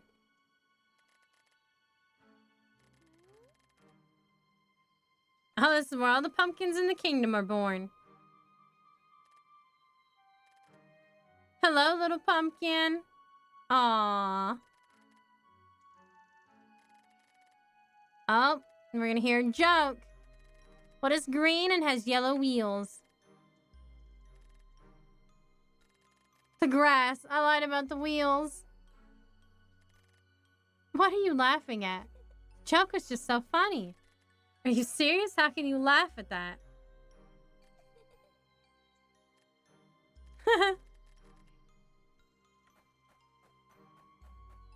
Yes, if you try to go back, you can't. Oh my goodness.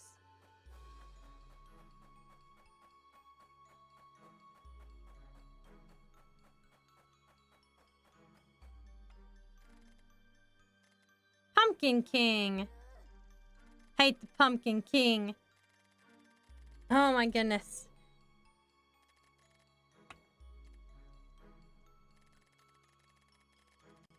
Oh. Damn, son. It's because he's a big cheater.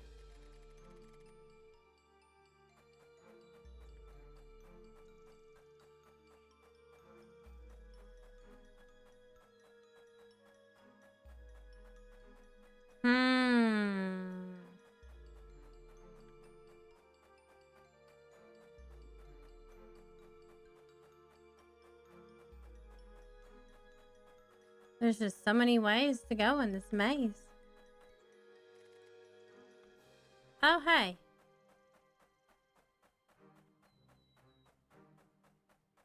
Well, I guess this is the area that we came from. Oh, we changed it again.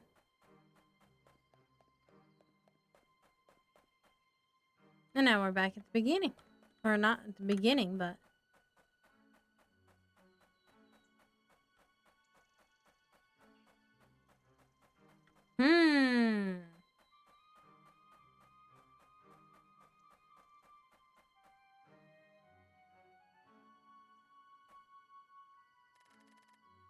We're not getting anywhere with this. You're utterly useless.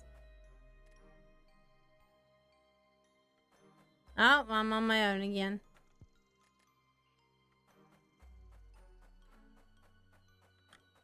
I guess maybe I'm supposed to go down and follow her.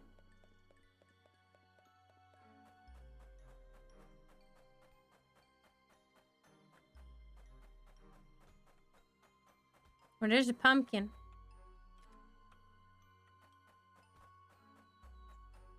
Well, I don't know which way she went.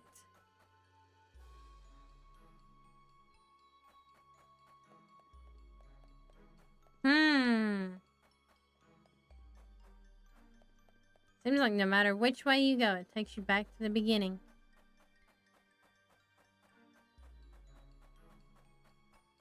We'll go this way this time.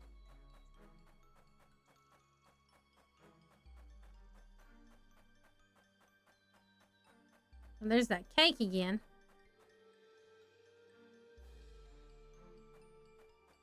And there we are again.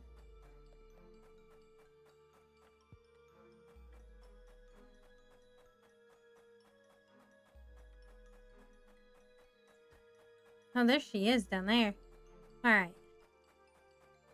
And we'll go down.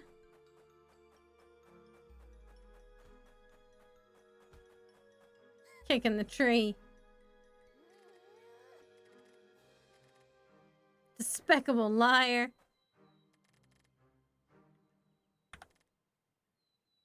Tell her to calm down. She's a princess.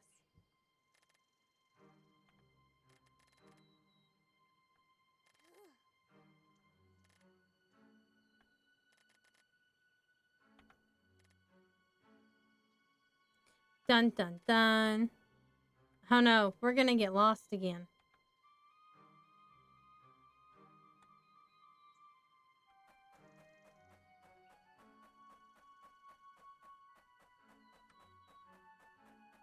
Oh no, wait, that takes us back that way.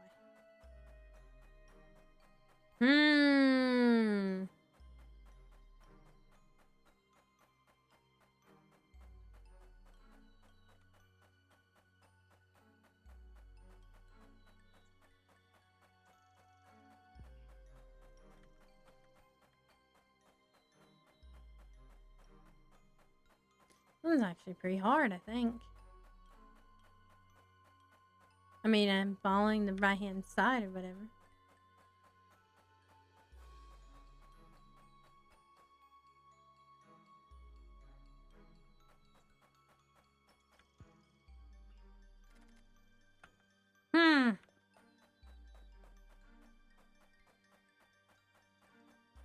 Goodness me. Alright, maybe we can talk to this pumpkin now down here.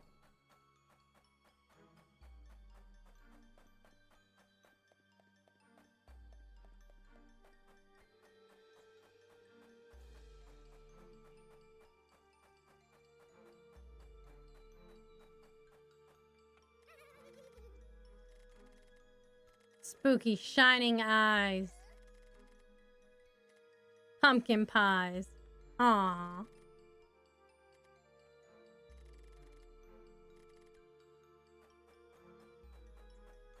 Poor fellow.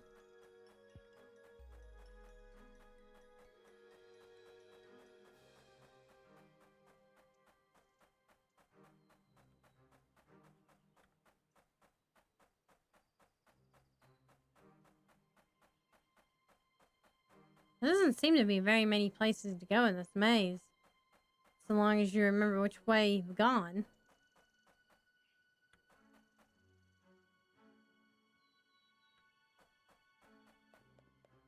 Oh my goodness! Brought us back again. I don't get this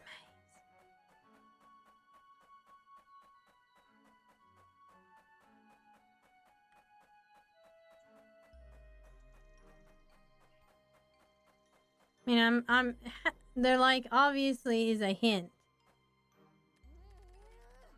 Look at us, we're still lost. Of course, this is probably how it's supposed to be. Uh-oh, she's gonna find it out by herself. Again!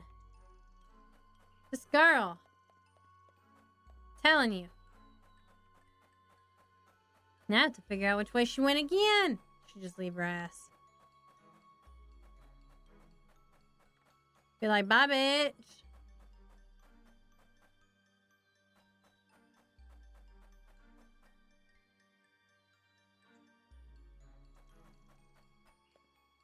It just leads magically back to this spot every time.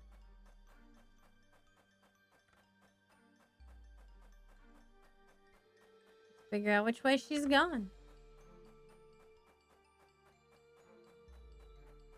There she is. She can't find the way out either.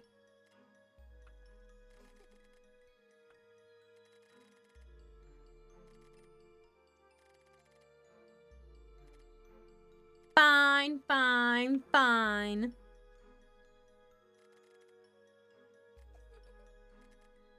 Oh, go hold hands. How cute.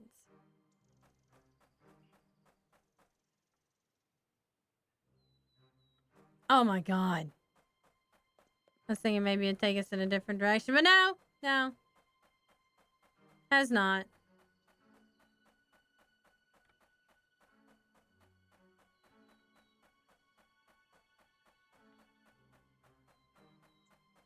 Just gotta wander around the maze forever. Have I been down to this one yet?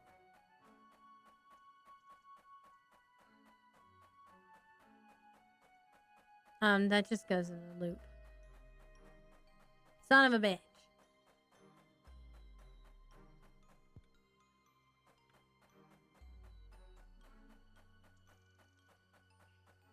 We'll go this way then.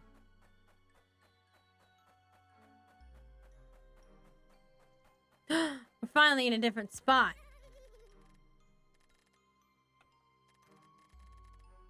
A pledge.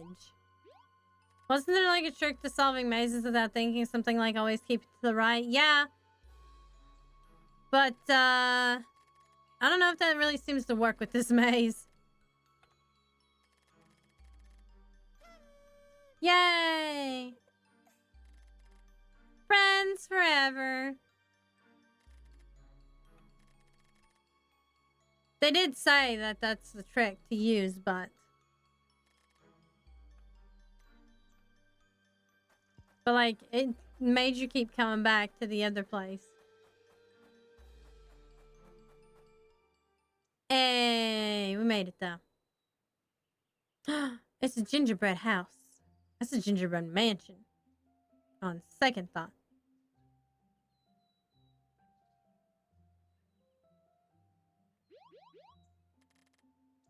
Hooray! Made it home to the gingerbread mansion.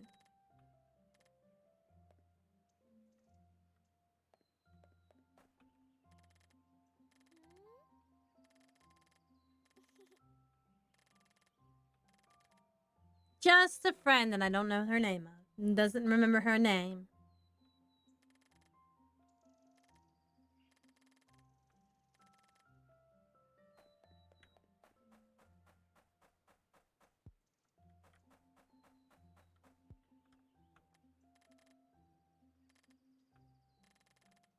Aw.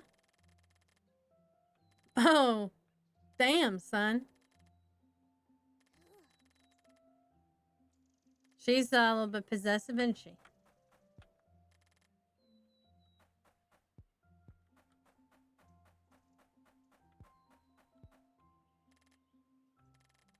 But you are a pumpkin. I identify with the Queensland Blue community. Good for you. They don't even explain what that is. They're just like, yeah, okay. How would you like to sing? Gingerbread houses mean someone is about to die. Yeah, pretty much.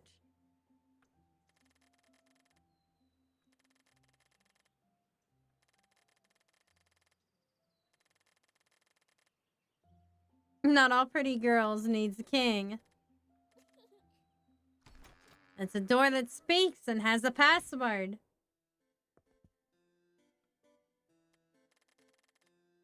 Dollhouse. Very special pumpkin come in. Wow.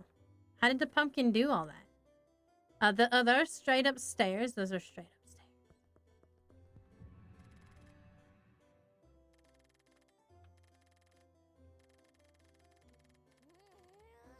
Oh my goodness. It's bigger on the inside. Yeah.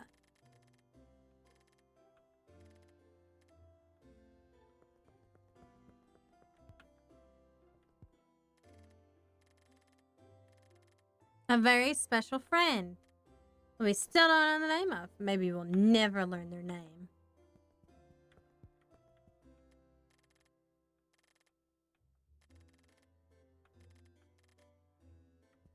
Alright, we're gonna save here and then we'll head back down.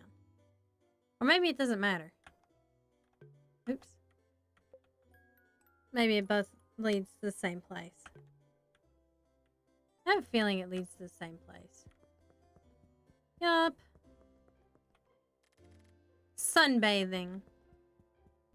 It makes them feel at home because they were raised in the sun patch.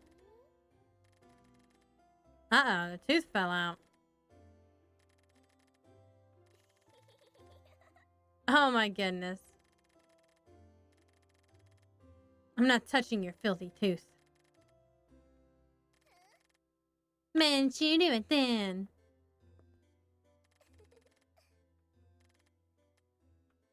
She's gonna get upset because she's too nice.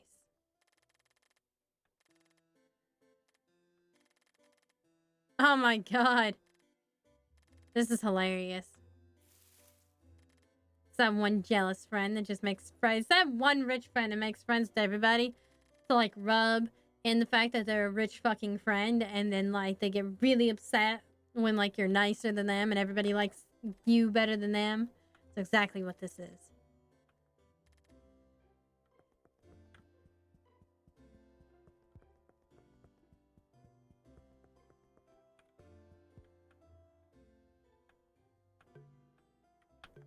Dang it. There we go. We'll fly for about another 10 minutes or so, and then I'll end for the night.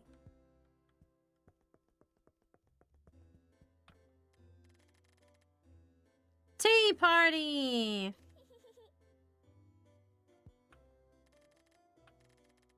Mr. Pumpkin and Mrs. Pumpkin. Oh, look at all the little pumpkins. Just don't eat any of my favorites. Actually, try not to eat anything all. Just drink the tea or something. Oh my god, chubby girls always get married last. Isn't that right, Egliette? Goodness gracious.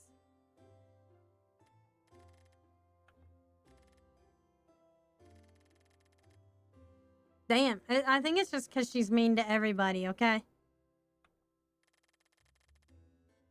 Yeah, she's perpetually in a bad mood. You're not very good at thinking, are you? This is exactly what she means. Egliette. They're just having conversations all themselves. Oh my goodness.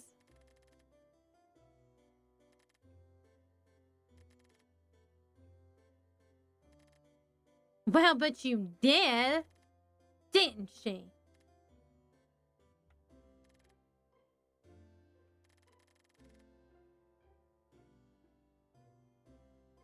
Goodness gracious.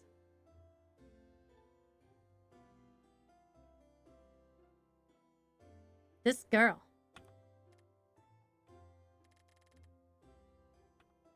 Uh-oh. The pocket mirror again? Everybody wants to handle the pocket mirror.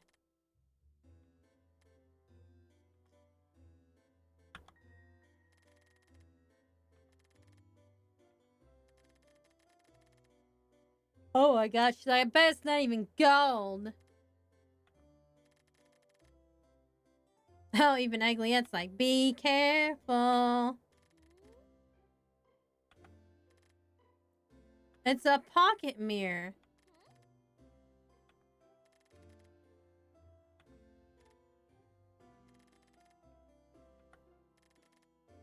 She don't remember anything, Fleta.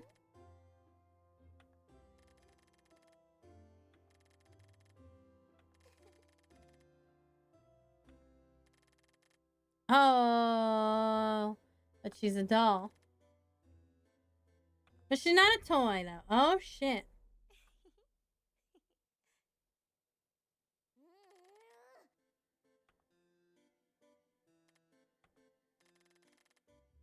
Oh.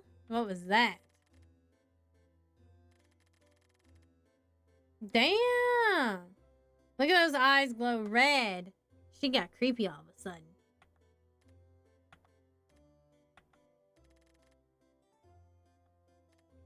Elliot's probably telling her, don't fucking threaten to kill your friends.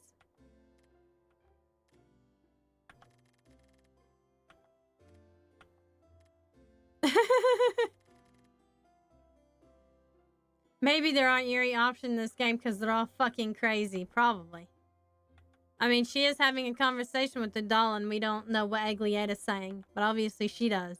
At least Egliette seems to be nice, though.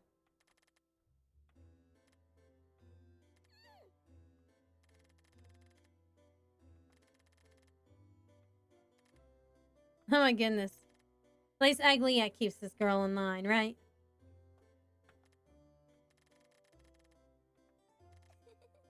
Isn't that Egliette the queen? The same queen that executed the people dancing? It sure is.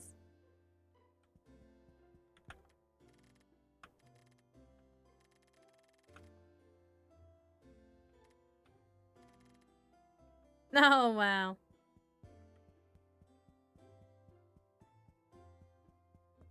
Just in case we're gonna go down and save again.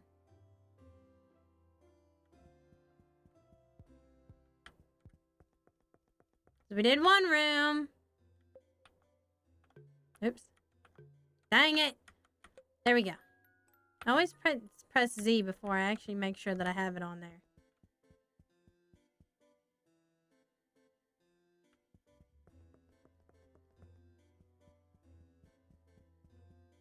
Cards. Trump room. It's especially made for my favorite card games. Oh no, that seems like a really bad idea. But yeah, sure. Play with Fleda?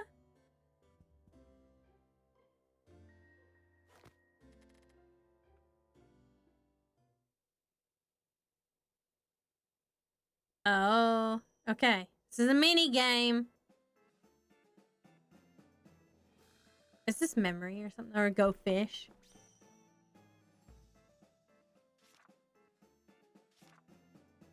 Ah, okay. So she keeps going until they have the wrong... It is memory. Okay.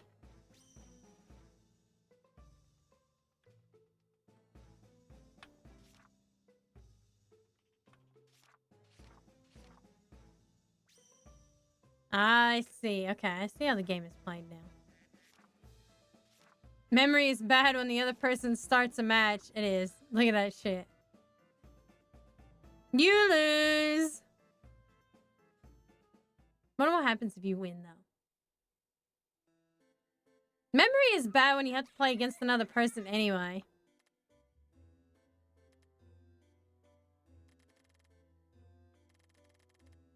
I'm too good at everything.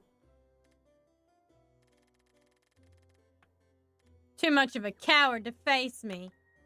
Let's go, lady. I'm not in the mood anymore. What?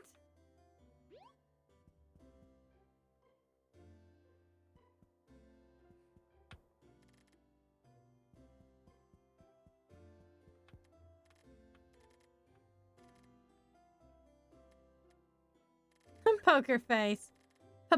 Poker face. Poker face. Save again.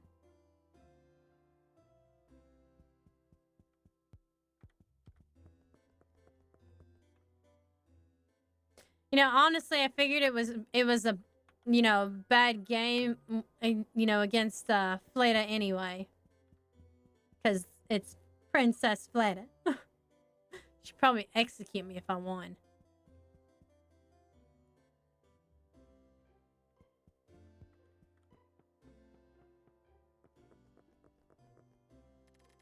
Big library. It really is a big library. No, not a single boring book in this whole room. I don't feel like reading now. I'll give you 10 minutes to check books if you want to.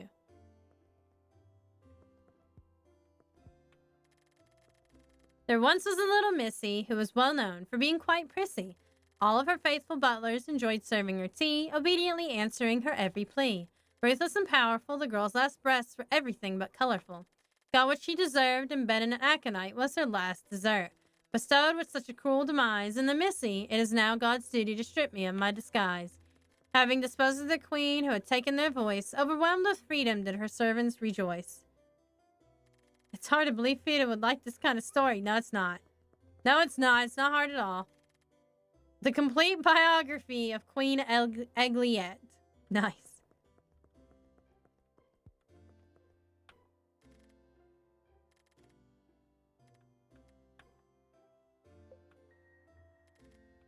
Just hurry up.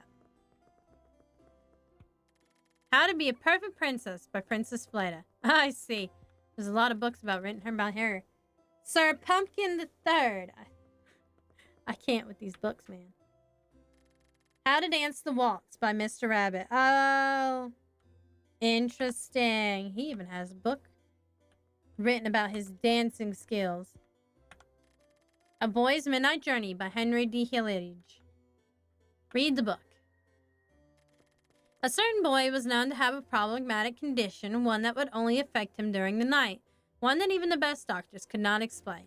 Thought to be the work of the devil by many, it was said that the boy would wake up during the night and speak to the ones that had perished. Despite the various attempts to cure him of his curse, the boy kept on being disturbed by strange voices during the night. Everything from this page on is scratched out. There's something written on the inside of the back cover. No one around him will ever know about this secret of his. Such a privilege belongs only to me, my dear. Ooh.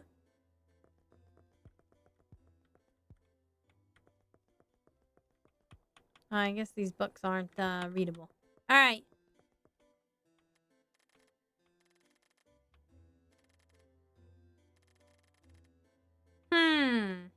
Boy that talked to the dead. No way I would ever have such a horrible book in my library. Sir, you have schizophrenia. Oh, shit. She's upset.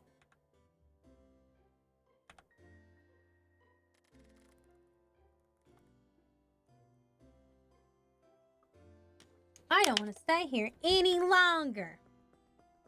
Because I'm a bitch.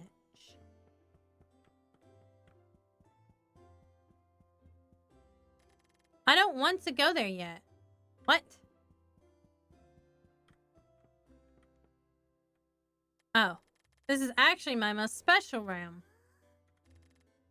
It's a magic room. It'll tell you anything you desire. All you have to do is ask. Okay. Red. The color of blood, but I don't really like red. Oh my god. Never mind that. Just choose between pink and blue. Which do you like best? Oh my lord. Help me, Jesus. This girl. I think I'd just bail on this girl already.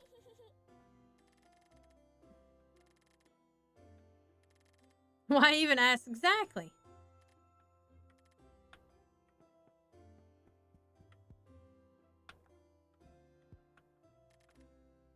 It's too frilly.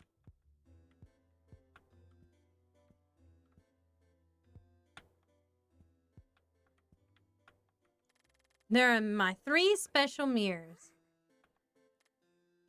There's the mirror of prayer, then the mirror is the truth, and the mirror of judgment. Oh, okay. We're going to be shown the mirror here. This is a mirror of judgment. It judges whoever stands in front of it. That sounds scary. Oh, is it really? Oh, mirror, mirror on the wall, I command to tell me who the fairest of them all. Certainly not you, princess. What? Fleda isn't ready for a relationship. Any relationship. I mean a past judgment.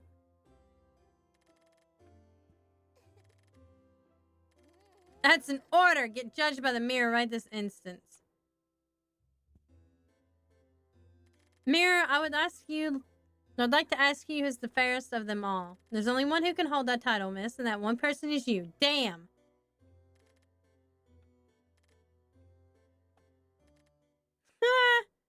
Oh, shit. Green with envy now.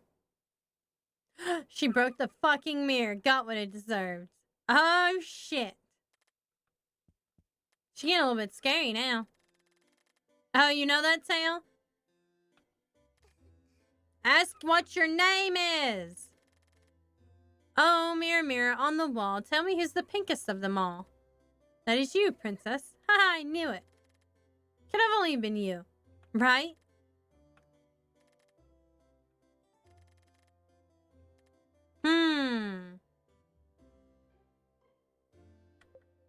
Why can't I remember my own name? It's not a matter of remembering your name, it's a matter of finding it. What does that mean? It must mean your name is so ugly no one will even pronounce it. Damn, that's harsh.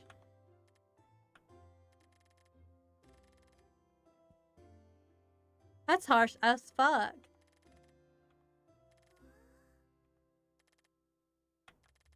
Mirror, mirror on the wall, please make my mouth taste like candy forever.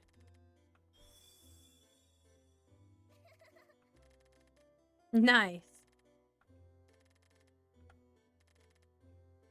A pocket mirror?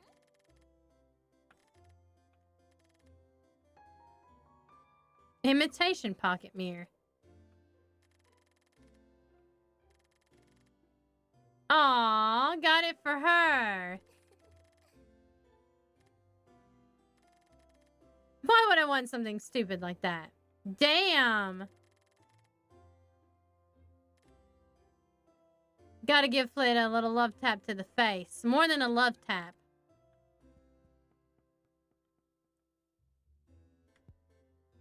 Like, I really got her something, and then she's like...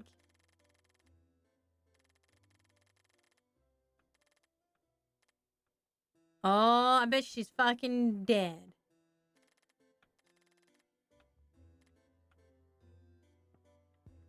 She dead. I bet all these people are spirits and we're having to, yeah, Fleda needs a straitjacket.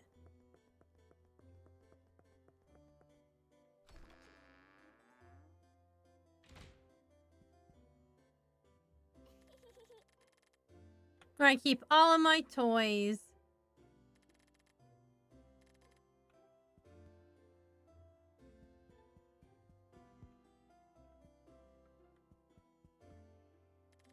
Rocking horse.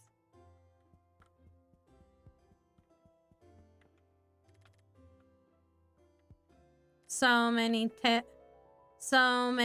teddy bears. Look at them all. Hey, that doll looks like just like her.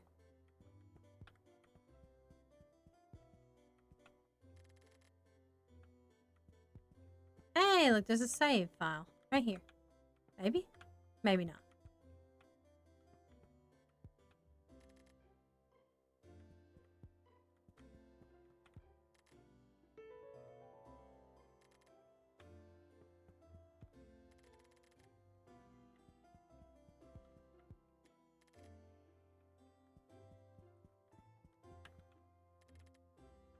A nutcracker.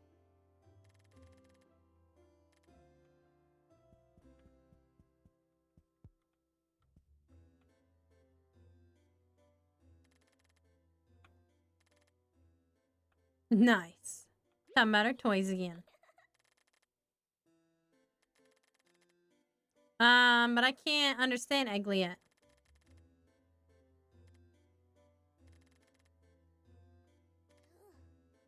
Nah. Since you're so dumb. Oh no.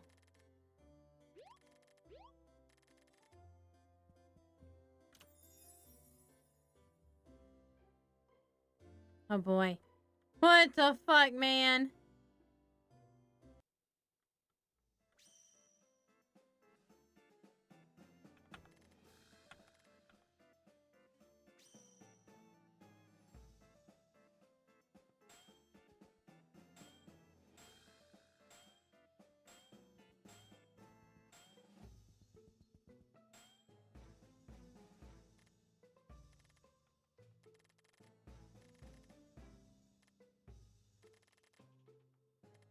Damn.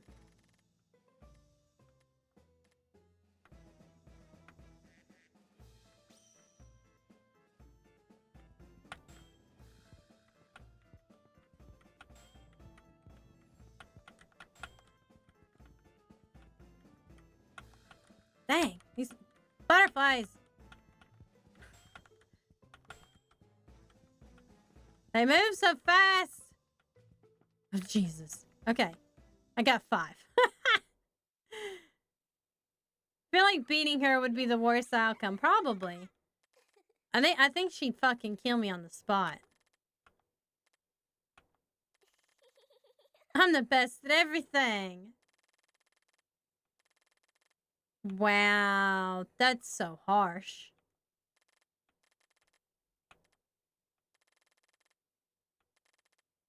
I don't think I want to take her place. I certainly don't. I don't talk with losers. Jeez Louise. Hide and seek.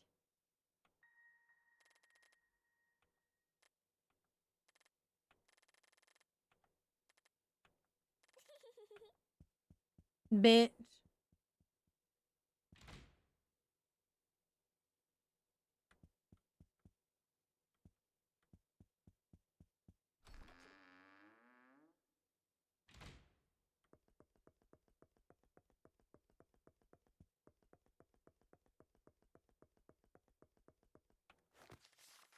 Dear Diary, today my friend Claire that worked in the kitchen disappeared and no one will tell me where she is. I wonder if she's still playing hide and seek since yesterday. That would be terrible. She must be hungry. Too bad because I wanted to invite her for a picnic tomorrow. Dear Diary, we should have a twin sister instead. That way we could play together every day. Today was really sunny, so I tried to play with Mother, but she spends too much time in her room and doesn't talk to me as much as she used to. Wonder if she's sad because Father is away. Dear Diary, I wish we didn't live away from town. I never have any girls to play with, and Brother spends too much time writing on his own. He won't let me read what he writes either. Maybe he would play with me if I were a boy. I hope Father brings me that pretty doll he said he would buy on his trip. I think I will call her Claire, just like my friend. Dear Diary, today my tutor fell ill during class. He had what Brother said was a heart attack. I wonder if he will be all right because he wasn't moving very much after the doctor came to visit. I'm glad class ended early so I could go play in the garden, but it started raining, so I had to stay inside. It was really boring, so I decided to go into Mother's room because she isn't there anymore. I don't like Mother. Father brought me a very beautiful doll. Her name is Egliette, and we have been friends for a long time now. She likes the same tea and sweets as me. I'll never let my brother touch her. I'm sure he'll break her on purpose.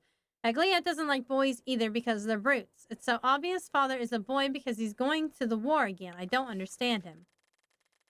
Being with Egliette is really fun. I never feel alone when I'm with her. She always tells me very pretty stories, too. My favorite story is about the time when Egliette had to choose between the best dancers in the kingdom. She said they were very good dancers and were very elegant. The fox even had a red dress. Egliette said she would teach me how to dance tomorrow, too. I can't wait. I love Egliette.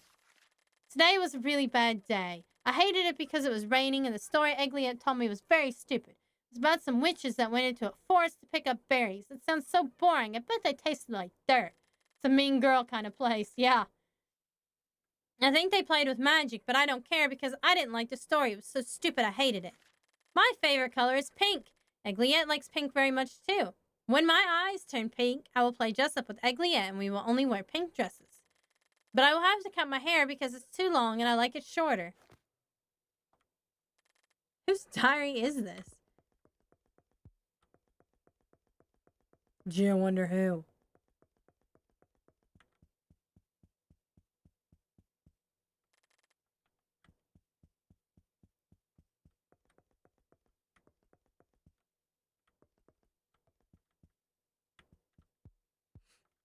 She in the playroom still, maybe?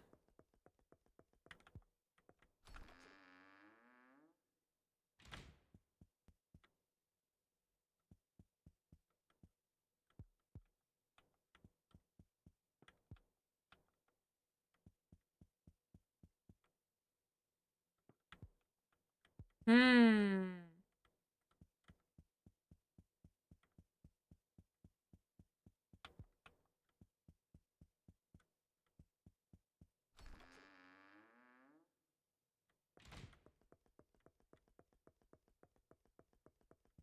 Maybe she's in one of the other rooms then.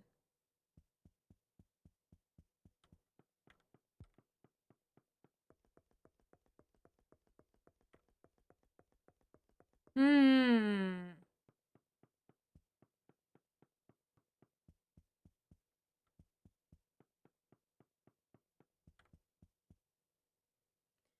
Oh, Fleta, where are you, Fleta? Fleta, Fleta, Bobetta.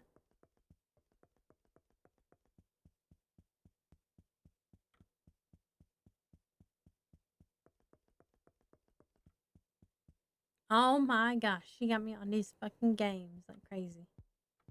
I'm gonna save though. While I'm here.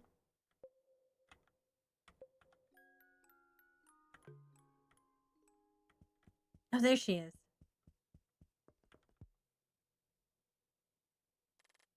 There you are. Took you long enough.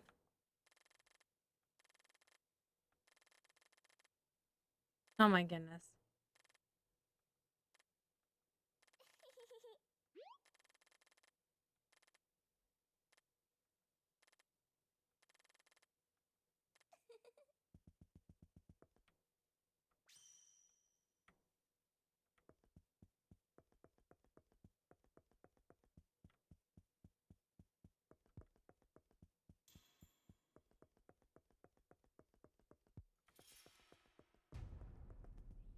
Oh boy.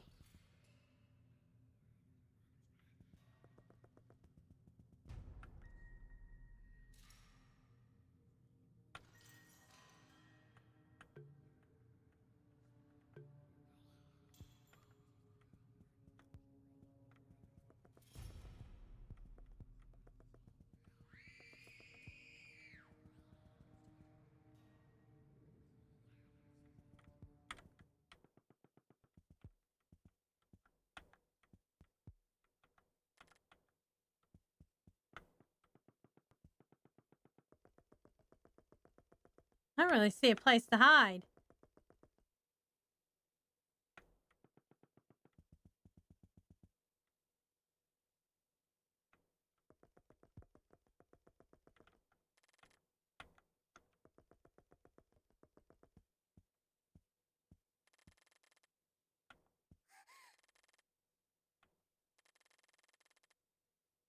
Uh-oh.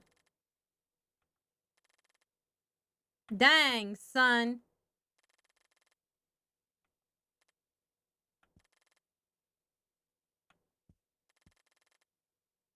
Oh, shit.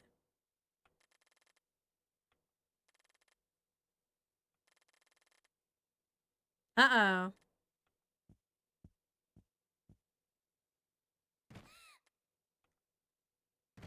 Are we dying? We're dying.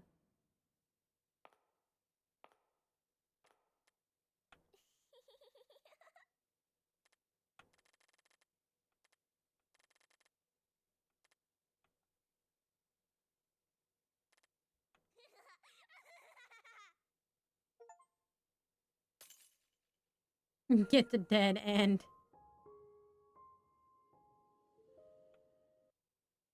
I don't know where to fucking hide. Alright. I'm gonna go ahead and end stream for the night.